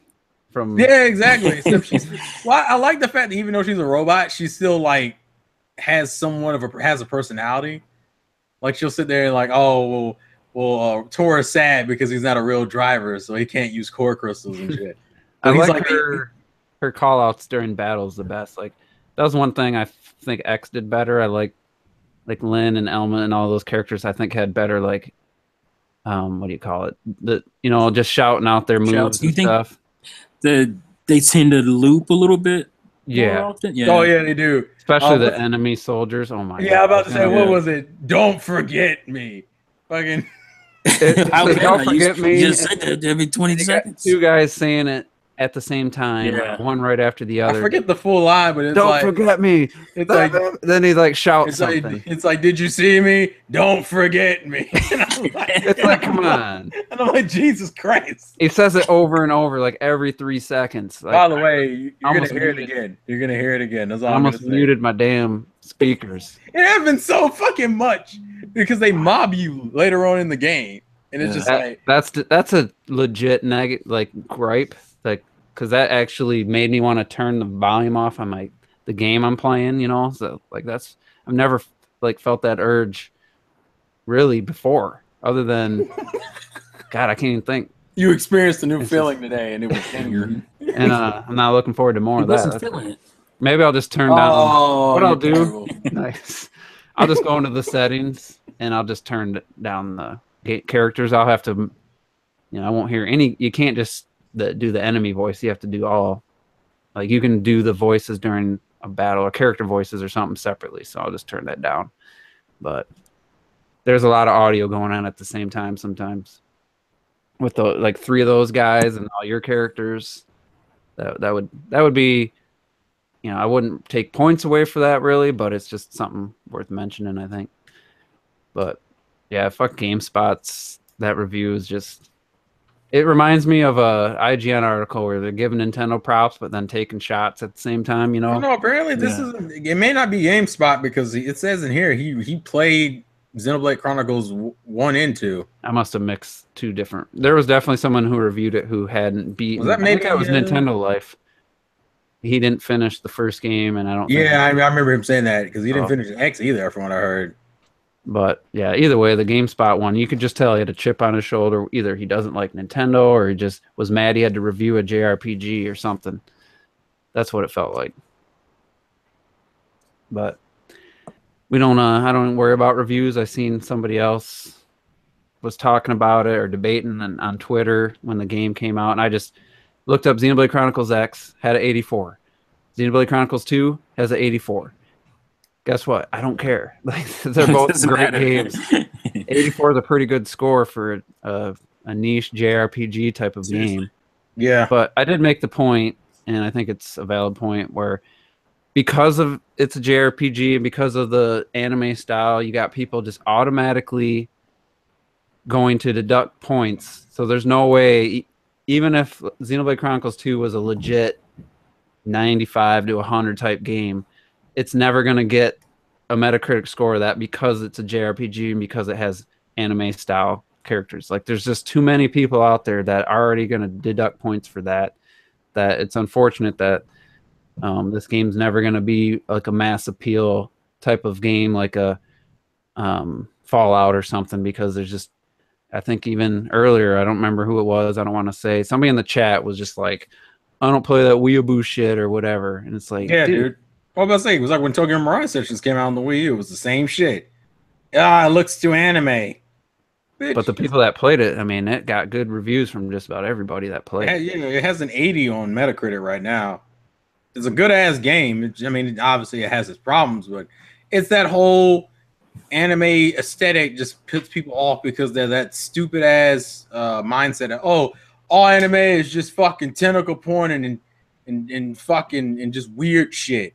Like, it's a game. I mean, it looks away and it has its tropes, but it's still a good game. Talking about the big sweat drawn, like the cartoony drawn, like just sweat drop or on somebody when they're nervous. Yeah. Like, they did that once, and then another time it was just sweat drops just running down their whole body, just ridiculous anime stuff.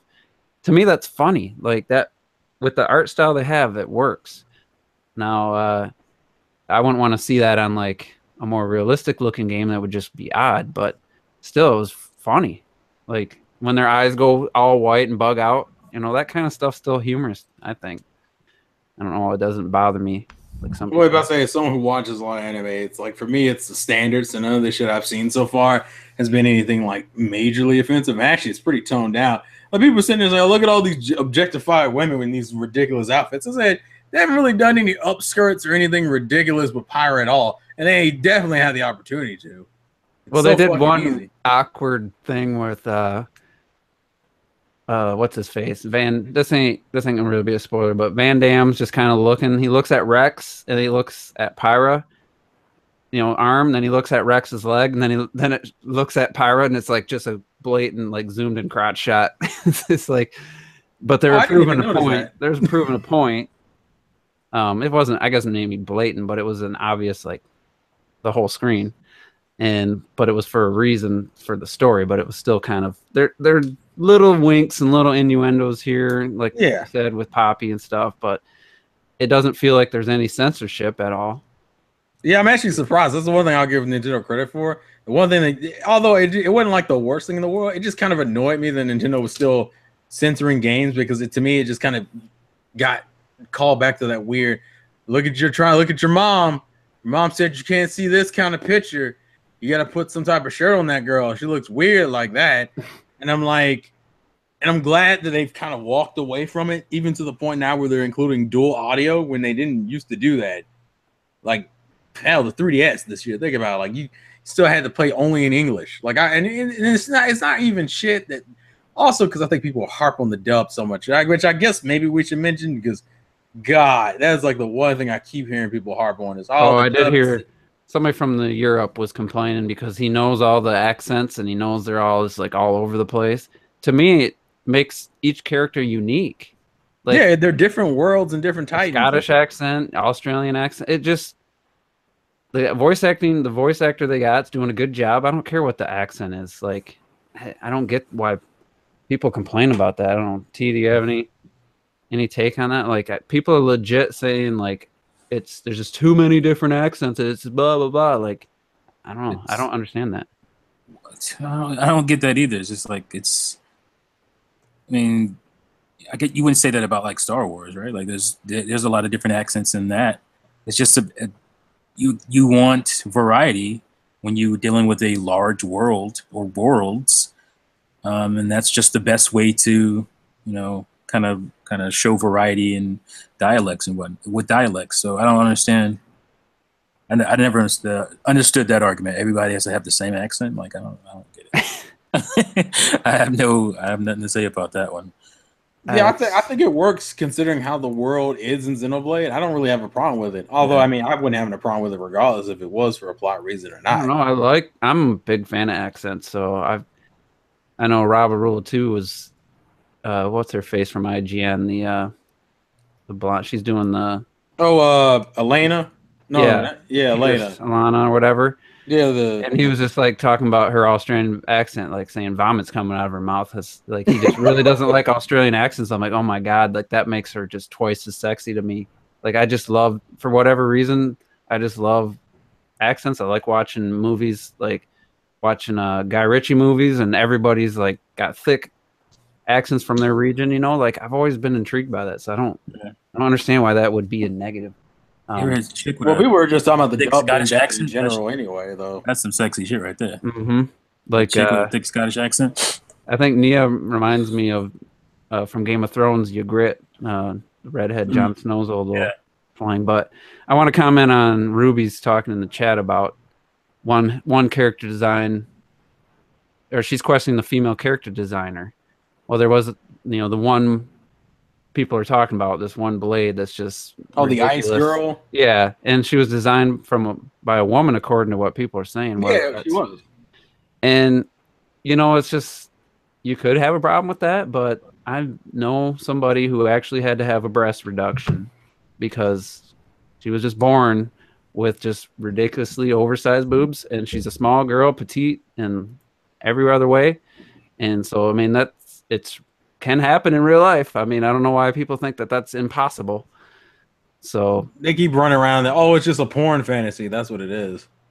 I mean, there's people like that in the real world, but then there's Nia, who has no boobs or whatever in the game. It's not it's not like every chick in the game is like some type of sexualized. Yeah, it's like the real world, where do we have to have look like this and some people look like that? It's kind of crazy. No, I know, it's fucking amazing. T, how does this happen?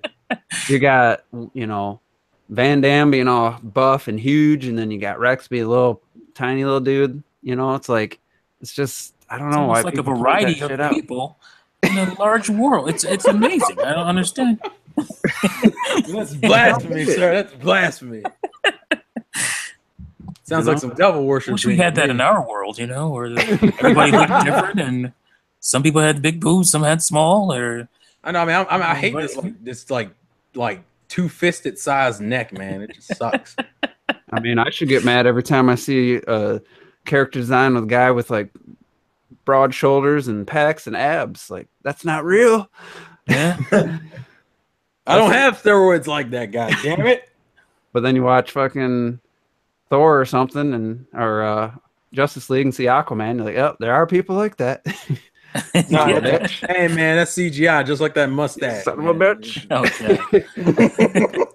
But yeah. Anyway, it's just amazing that we're at this point where we finally have the last like major Switch game that we've known about since January of this year. It's like it's already out, and it's been a good 8-9 months. 3? Yeah, it ain't been a year yet. Yeah. Well, today's the 4th, so that's been officially 9 months. Yeah. So we still got 3 more. You remember how like this time last year we just felt like it was never gonna come. We're never gonna know what the Switch is. We're never like that January event. Everything felt so far away, and now it's like we got everything's here now, other than a few late coming games like WWE supposedly coming out tomorrow or Thursday, Wednesday, whenever the hell it's coming out. We've gotten all the major games we've known about, plus some games we didn't know about back then, and it's crazy to think about it. And definitely going to do our game of the year in sometime in January, because we need to have some more time with this Xenoblade game. I mean, I'd probably be ready to go by the end of December, but I don't want to rush people, so let's take our time, play these games, and we'll wait. We're not going to do a Game Awards bullshit where that's the cutoff was like November. I hate that shit, dude. So, Xenoblade Chronicles is going to probably could win it next year. I mean, X was nominated. Yeah, that's not going to happen. X was nominated the following year. That's like saying ARMS is going to win Fighter. Come on now. Yeah. It might. No. That actually has a good chance. What could win over? I mean, Tekken. I bet you Tekken. Yeah, but Tekken will probably get that. Tekken or Injustice. One of those two. I'd say Injustice has to be a popular game. Probably, yeah. I don't think Tekken did really well, honestly. I think Tekken. I think people liked it. I think it just didn't do well in terms of us. Well, actually, I don't know how the sales were. I haven't actually looked up Tekken. It has to be a popular game or artsy fartsy SJW. Well, I mean, you had Marvel's Capcom, but I don't think they're going to give it to that. No one's going to give. I think it was Marvel's Capcom, and I forget the other game. The other game was Yeah, Tekken only sold 1.2 million. So did Pokken Tournament get in there? Yeah, right. Come on. Oh, that doesn't work for Nintendo games. You can't. Yeah, Well, Mario Kart 8 Deluxe was nominated, so maybe Pokken. No, they didn't even put Pokken in the goddamn running, sir. And it took me out because that game's still selling in Japan. Like, I think the last media crate I saw, it was still in the top 20. I'm like, Jesus. Because I know they ain't buying it over here. That definitely got overshadowed over here. Like, I think they should have put Fire Emblem out in that slot. I think that and Fire Emblem both got overshadowed because that's another game you don't hear about anymore. Yeah, VG Charts only has Pokken at 330,000. That's actually way more than I thought it would be, considering it broke a fucking million on the Wii U. Broke a million on Wii U. That was like 1.3. So. God, that's still because that's a million more on a Wii U. Oh man, that's kind of shocking considering how. Well, there was nothing else to play. That's. Well, no, that was the same. That was like a month before Star Fox. If I remember, you can say that about anything. That year, it went like Star Fox. The Switch's biggest problem is going to Star Fox totally flopped. So there's going to be too many. There's just like the last since Mario Odyssey came out, or you could say since Fire Emblem came out. The amount of games that have come out, like I haven't touched Odyssey. I didn't touch it all weekend. The last time I played it was maybe last weekend Sunday. I might have touched. Maybe I picked it up for a little bit during the week. I don't think so though. Like it takes a lot to get me to like stop playing a mainline 3D Mario game and play like 4 other games. It's just crazy. We definitely didn't have that with the Wii U. I mean, I had 3D World for 3-4 months before Donkey Kong came out to go all in. Like Robert, I know you're the king of 3D Mario games. I haven't heard you mention anything about Odyssey in weeks. I know that's the thing is that like they keep releasing damn games. It's like shit, but I gotta go back to Odyssey. It's like shit, I gotta go back to Odyssey, and it does that. It's like damn it. So we all know that this is like the birthday for X on Wii U, right? Today. Yeah, I said that earlier. Yeah, but I thought you said it earlier. The third, was for us, and the fourth was for Europe. 2 years. Crazy. It's crazy. That's crazy. That is kind of crazy because all things considered. Yeah, but so much isn't really updated at all since like fucking. It still has like what game did I just see? It's like like Pokken is actually in the top 10 games of Switch right now on VG charts. Yeah, it's only up to October 14th. Yeah, it's only up to October 14th. So you got fucking like Lego City Undercover is number 10, and it only has like a little bit over 200,000, which is actually way more than I thought it would sell. To be real with you. I didn't. I wonder what was done in the other consoles. That's what I'm wondering. I don't know, but the hardware charts are out for when Mario came out, and freaking Switch was at like 350 according to VG charts for the globally, and of course Europe is just 74,000. Oh, so I decided to go look to Europe see. Is also over 100,000. I decided to go look to see how well Lego City sold on the other consoles. The Switch version right now is the best-selling version between that PS4 and Xbox One. I was gonna say because it sold over 1 million on Wii U. Yeah, it sold over 1 million on Wii U, and it sold over 1 million on 3DS apparently. Wow. Oh, did it? Well, that was a completely different game too. Was it? Yeah, it was a prequel. Yeah. Oh, okay. But yeah, the Switch version is like better by like 20,000. The PS4 is like at 240,000. You're talking, it shouldn't be because 66 million to 8 million. Well, yeah, I was saying it just shouldn't be even close with that. Well, fucking the Xbox One version didn't even break 100,000. Jesus Christ. Well, let me take a minute to those guys don't play those kinds of games. Cuphead. What? I want to spend a little time shitting on Europe again. I don't understand how they can just be so one-sided. So, according to VG charts, October 28th, so that's 2 days with Mario Odyssey, and North America, 106,000 Switches. PS4, 56,000. Japan, 125,000 Switches. PS4, 25,000. Europe, 74,000 Switches. PS4, 129,000 fucking PS4.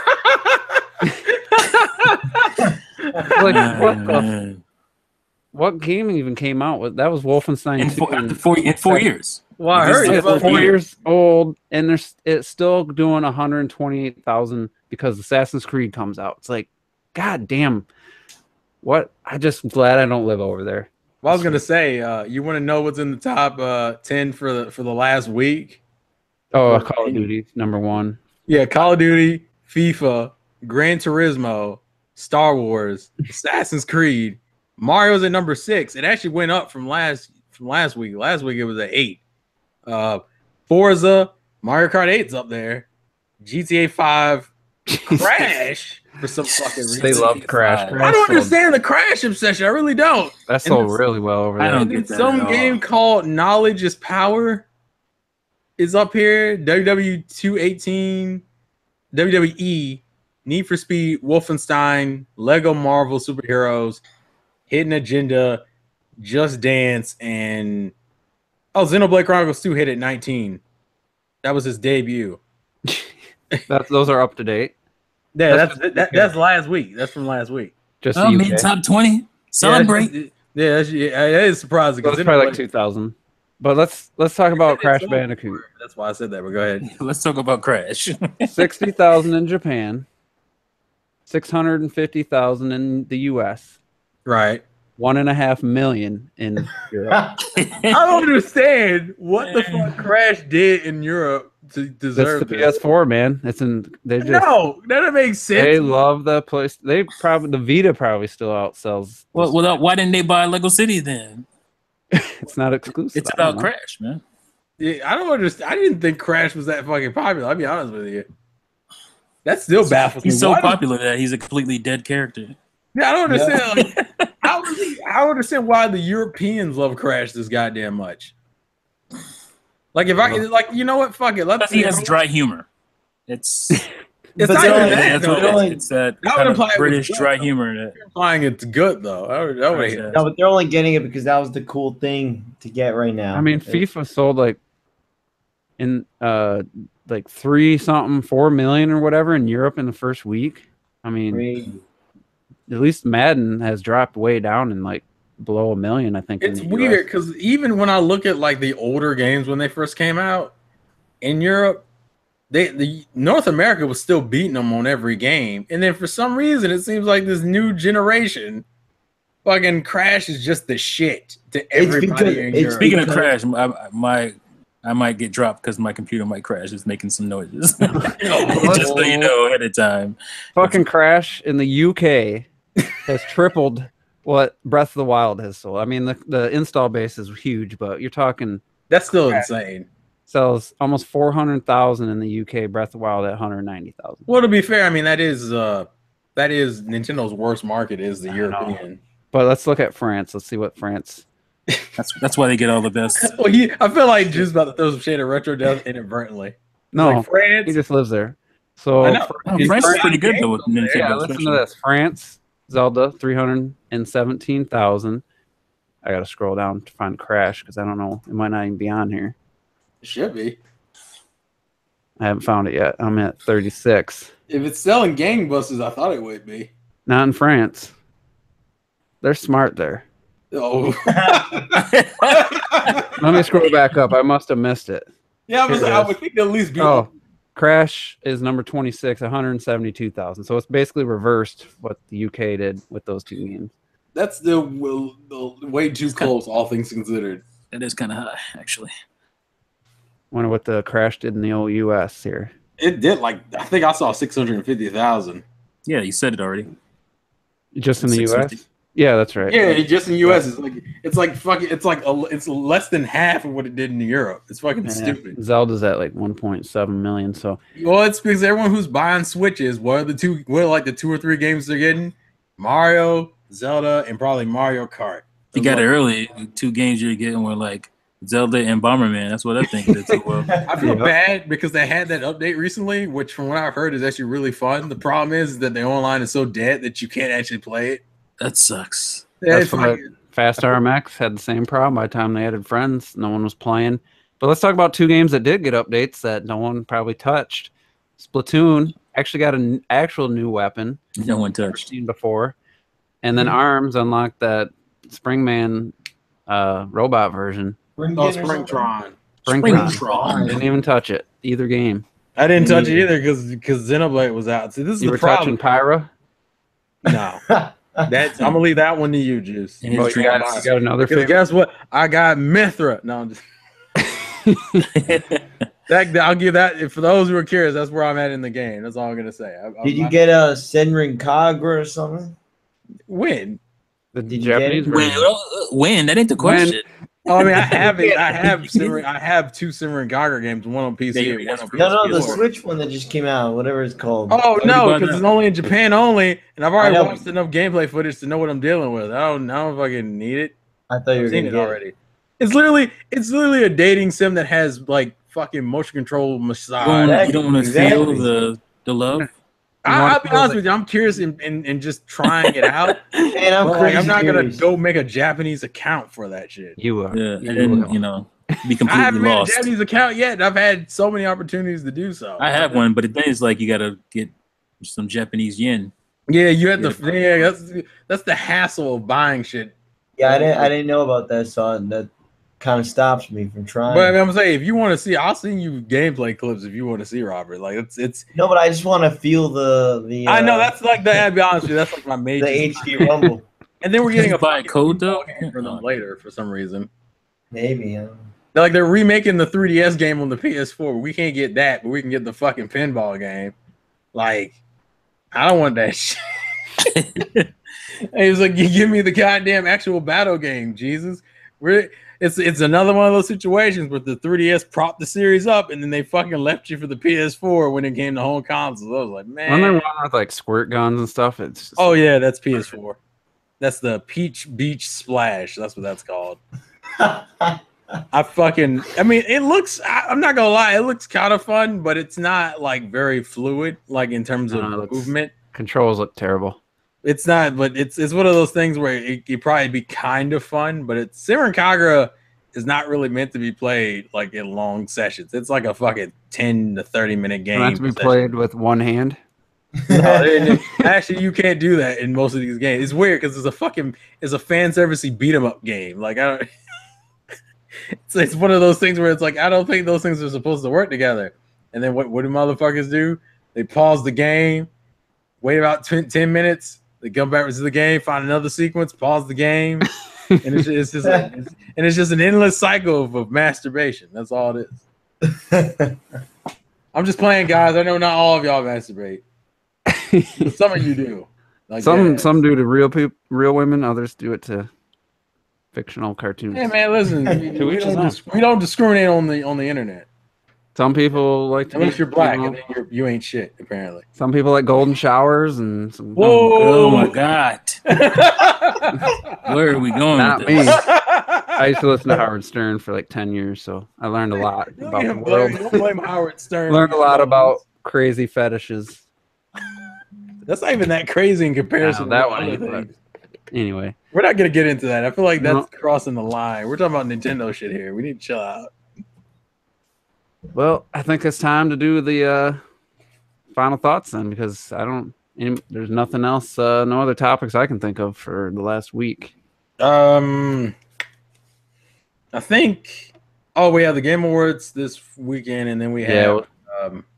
I think Bandai's supposed to be having a stream either this week or next week. And somebody, I thought somebody said that was going to be next year.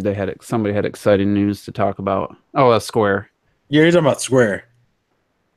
People are paranoid about that because, don't get your hopes up. That's all. Well, that and the Final Fantasy 15 DLC, and people are just kind of like, man, can you not fuck up Octopath Traveler, please? like that's the concern right now. It's like, don't ruin this game with this fuckery, because people are mad. It's like, oh look, Final Fantasy 15 still getting supported with DLC. People are like, it should have been in the game. Why am I paying for something that's already in the game? Why not? Come on. I can't believe, guys. They're still trying to they got that mobile game, the Final Fantasy 15 mobile game. They're promoting they're literally going to milk that series. They hoeing, man. It's like no one cares about that game anymore. They're making money out there, man. Yeah, I've heard it's so well. I mean, why do you think he's in Tekken for some fucking reason? They ain't doing it for the hell of it. They're making money. That was the weirdest. Yeah, they're making money on that mobile version. I'm guessing I would be shocked if the console versions, if it turned a profit after all that.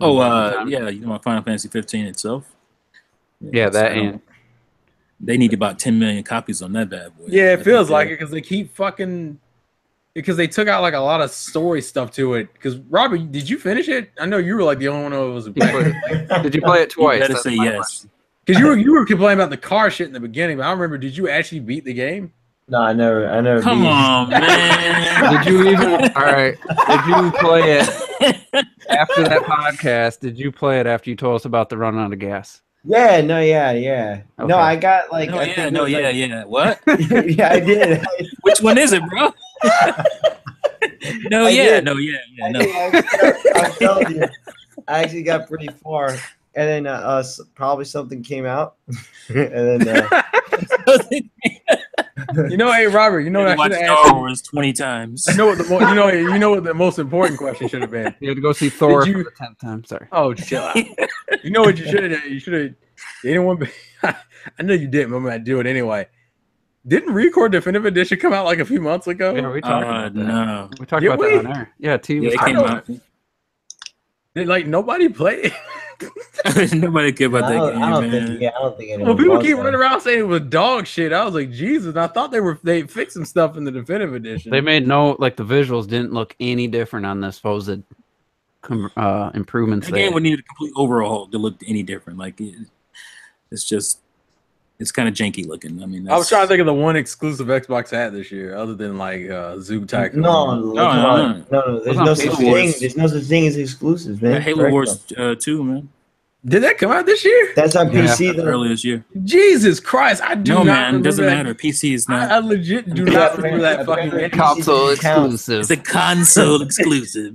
It's so Windows funny. 10. I find that so funny that people are like, "No, dude, PC doesn't count." But if someone didn't have an Xbox and they're still playing that game, and it's not, and they're playing on a PC, but that doesn't count, dude. Except for when a Wii U game goes to PC, then it counts. Then it's like, oh, Yeah.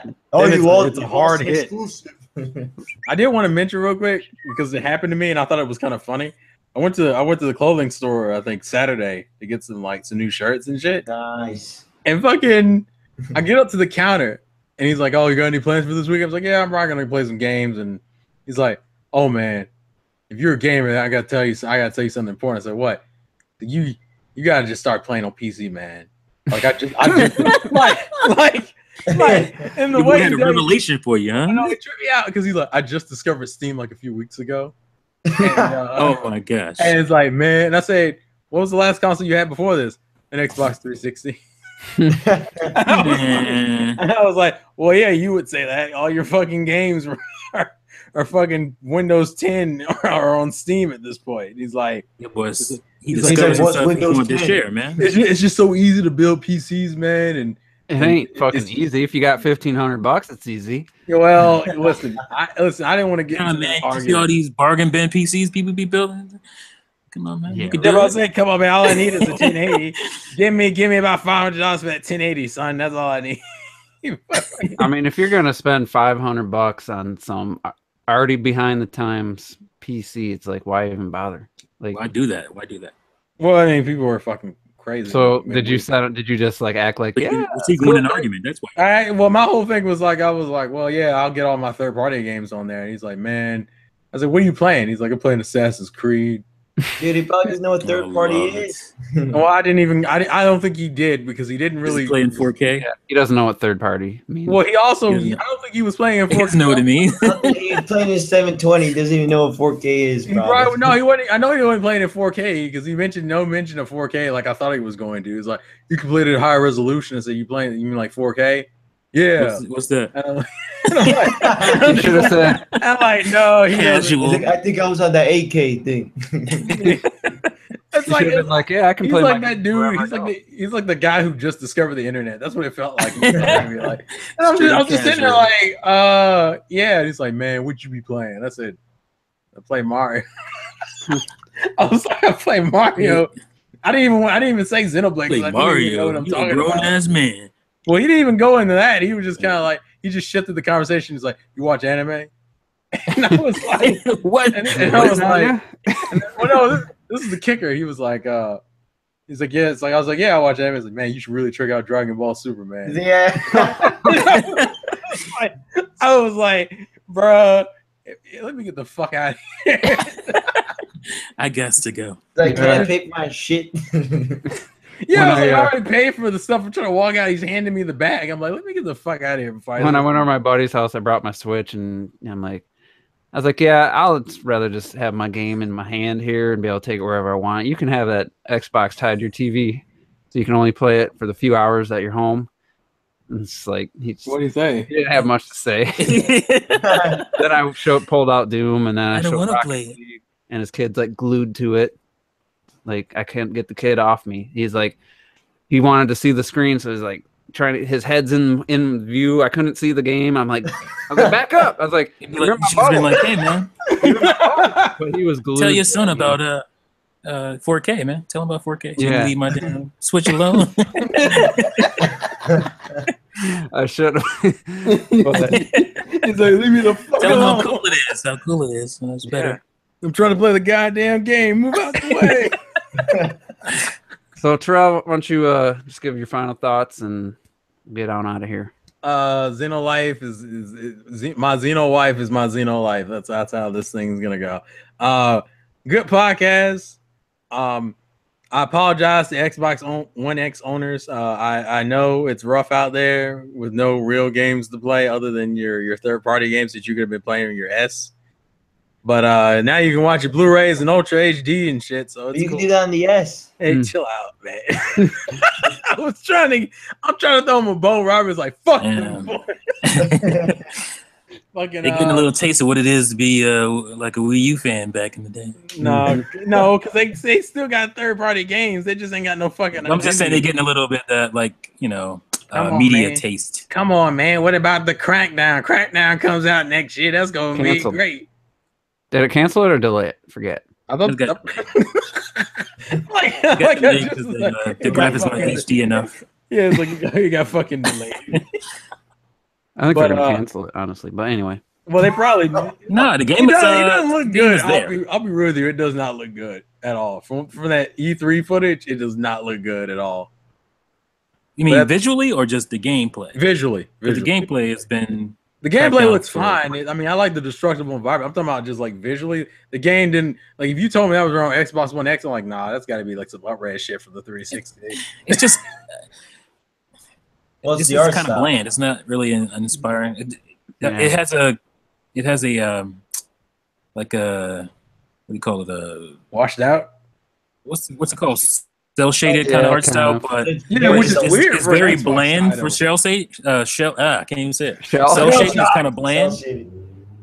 So that's good. Because it's all dark, but yeah. Anyways, good podcast, and like I always say, life's a game. Play to win. All right, Robert. I know you went and seen a bunch of movies. I told you could pick one to talk about. I'm going to sleep, folks. Oh well, unfortunately, I did not get to see The Disaster Artist and The Shape of Water. I'll be seeing those two this week. But I did see Lady Bird and Call Me by Your Name, which go see both of them. I won't go into both of them, but just I don't know what Lady Bird is. I don't want to know, but I just telling you, I don't know what it is. That's a rhetorical comment. Okay, cut this shit out. They were both really damn good. I definitely recommend them. And I gotta play some more Xenoblade. I gotta see what all this, these blades are about. See what it is. And and I gotta just play more, and hopefully we'll see what happens. Robert's distracted with gaming and with his final thoughts. No, and you know what though is that also since the semester is ending, I'll start to have more time. So that'd be nice. Get to actually play some games and Robert, so many damn games you don't finish. You have plenty of time. Yeah. Stick with one. I don't even know if you would even play if you only had one. I think you're doing so much. Damn. Robert's at a point that I was at when the N64 was out. So yeah, I was like that. Yeah, but that was like fucking decades ago, though. I got N64 games I haven't finished yet, so I can't talk. So, but anyway, it's just right now. There's it is pretty. There's a lot going on. I feel like there's a lot. Like every day, there's something going on, and nothing wrong with going out doing stuff, having a life, Yeah. Yeah, nothing wrong with that, man. Yeah, fuck you. You need a confirmation. Juice is here to give it to you. I don't want him to think I was ripping them for not playing games. I mean, that is what we're doing. I definitely want to play more, and then it comes to that point when I turn on the Switch and I'm like, oh, God, which one do I play? I totally understand what you're saying. Yeah, T's got like 50, so it's like, I can sit down and play some games. Now what to play? And you sit there for like 30 minutes and just go to sleep. You're bored and go to sleep. I got that with just Doom, Rocket League, Xenoblade, and Mario. Like I can't decide. Exactly, that's what I mean. It's like literally, I look at each of them. And it's like, damn, man, which one do I want to play? It's like, should I continue to play Xenoblade because I just started it, or should I finish off with Odyssey to 100% it, or should I? It's like it starts to get, or should I? All things, all questions you didn't ask with the Wii U. Should I play Xenoblade Chronicles 2 and went out, or? Wow. Let's be real. It does not help that Star Wars comes out next week. How many show times? Call handheld mode. How many show times, Robert? How many tickets? How many different show times do you have tickets for right now? You guys are gonna be really like, what the fuck? Are you ready? No. Guess. Just guess. 5. 1. Higher. Jesus, higher than 5? Why didn't you just wait? 10. watch it once and then go see it 10. later. Like, why do you have to? Yeah. What if it's complete trash? Hey, Robert, 10. I Yeah. don't think it's going to be, but 10? Are you fucking joking? I know you 10? didn't do this shit. Probably Well, all within the first week. How fucking Yeah. dare you? Yeah. Okay. So let me You ever explain. heard of just letting something sink in? Like the next time you see it, you can kind of like catch things. Yo. No. Okay. So for me though, it's like so technically, I'm seeing it 11 times, but the thing is, what I'm doing is instead on Saturday, I'm going to a party, so I probably won't see it that one of the times there. So I'm gonna go see it 10 instead. I'm so mad right now. How fucking dare you? my God. But you know what though? It's Who like, has all this free fucking money to go watch a movie? well, no, but that was literally again. That was remember Robert when we gaming with me. remember. No, Yo. remember when I was buying all those. Remember I said I was gonna buy the tickets like 2 months ago. Yeah. Well, I was like, all right, I know I'm gonna drop a load on this. Are you kidding me? So I dropped the load, and now it's like after that I'll probably go see like once a week. Anyway, let's move on. No, Not like I'm however- actually legitimately angry at this. However, obviously, if it's bad, I'm gonna refund it. But I doubt it. I seen a TV spot that actually kind of won me over. It showed things none of the trailers showed. It was just a completely unique look at the movie, and I was like, "Dang, that looks actually pretty interesting." I know, that's why I like it. I mean, I just love the way it looks. It definitely looks different, and I like that. I can't wait. I just and a new Eminem album comes out next week. It's like, holy shit, it's crazy. Call December 15th Robert Day because you got Star Wars and a new Eminem album. You basically just won me over. I'm ready. I'm And so ready. episode 8's gonna become his favorite movie of all time. I'm gonna call it right now. Until Jurassic World comes out, and then. Well, did you see the teaser trailer for that? Oh my god! Oh god! I can't wait. Anyway, let's get Jumanji? on. Have I not? I already saw Jumanji, and it was actually not I don't know. bad. It looked like that. Oh, what the hell's the name of that movie with Pierce Brosnan with the volcano blowing up? Oh, my God. There was like a volcano erupting or something in the. It's named after the town or something. I forgot the name of it. But anyway, it's entertaining because I'm just glad that Bryce Dallas Howard's in it because then I have a reason to watch it. But it's also directed by the guy who did the Monster Calls, and that movie was awesome. It's so sad. Anyway, final thoughts. I got to see Spider-Man: Homecomings, and it was cute. Which is not a word I like to use for watching superhero movies, but Yeah, it's like the weirdest thing I've heard. it was a cute little film. The action scenes were kind of meh, but it was alright. I like your boy as a Peter Parker though. For sure. He's really good. Yeah. So that's probably it. Been playing some games. I seen Mario Kart 8 Deluxe on T's profile the other night. Mario Kart 8 Deluxe, yeah. Me and the kids were playing that. I'm waiting for someone to get mad. Like, Juice, why you always watching what I'm playing, man? Go play your own Because it pops games. up on the damn screen, dude. You can turn off the notifications. You're the one that said you were going to turn it off. He's lazy. I want to know what the Avengers playing. Oh, wait, it's Xenoverse, Dragon Ball Xenoverse 2. How you do this? You go just start throwing shit out, man. I have been paying attention. When did Tennessee get to 8 and 4? Anyway, yeah, garbage. Yeah, so like I always say, play Nintendo foods and play some games. All right, Robert. At least you didn't say you didn't want to die. I finished The Punisher last night. Netflix show, good stuff. If you really have to watch Daredevil though, because yeah, you got to watch Daredevil. They did not do any kind of setup for that standalone series, unless you already knew from the movies and stuff. You knew kind of what season 2 to be exact. Yeah, season 2 of Daredevil basically was the first prologue to the Punisher. But that was a good show. Netflix continues to impress me with their original content and start the Defenders. I watched the first episode, was good, so I'm gonna watch Luke Cage probably next. I should watch that first, but anyway, good stuff there. I mean, I'm trying to, like, during the week, I'm trying to watch some shows on TV plus the Netflix plus play video games. So, you know, I'm giving Robert shit about going to movies, but then here I am binge watching Netflix series instead of playing video games myself. So, but it's really good. I mean, for $10 a month you just have it for a couple months, you could basically watch just about every show they have that, you know, interests you. And so I didn't think I was going to get sucked into it. I thought I was just going to do the free trial, but now I'm already past that and just really enjoying that.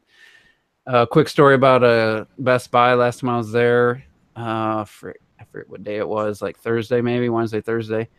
And someone was buying the last Switch they had there, and he had it in his hand, and the Best Buy guy's talking to him, and he's like, the guy's like, oh, does it come with a dock? And he's like, oh, yeah, you plug it in there. That's how you get on the TV, and it boosts the power. And, you know, he's feeding him a line of bullshit. I wanted to say, no, actually, bro, no, it's just like gives it constant power instead of like a laptop. Instead of running on the battery, it's running on full juice. The dock doesn't do anything, but I just let it slide. And he's asking about controllers, so I was just like, what game you got? He's like, Legend of Zelda. And then I was like telling him about that, and he's like, yeah, I think about getting this controller. I got an Xbox One. I like that. So basically the blue shirt walked away because I just kind of jumped in and gave him some proper info. Took his job. But he was, you took her, Jim! he's played every other Zelda game, and he was just super excited. But he was, you know, he didn't know it came with a dock, so he's obviously an uninformed kind of casual type of gamer too.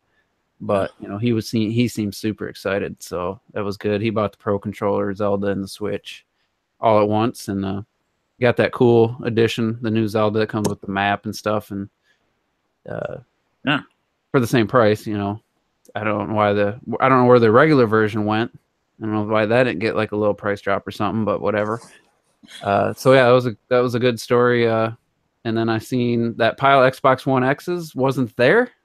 They had one in the little Xbox area. I don't know if they put them all in the back or if they sold, but they still had one. Yeah, Microsoft came in and said, "This don't look good. I got you got to hide these." Somebody posted a picture of a pile of them. I don't know if that was you, Terrell, or that was Terrell, right? Oh yeah. Like it was literally made into a circle. It was like 5 foot tall. Oh no, that one. The circle was like a 5 foot, 6 foot diameter. So they had. No, I thought that was you, Terrell. No, I didn't post that one. I posted there was a stack. I posted, but it wasn't like no circular. It was like a circular kind of. It was like a design. Had to do something with them, but yeah. So we didn't really talk about the Switch's huge sales on Black Friday. I guess sales aren't. You know, we did talk about game sales and stuff, but really. Doesn't matter. We got our Switches. It's great. Third parties are jumping on board. They're playing catch up. They're jumping on the bandwagon.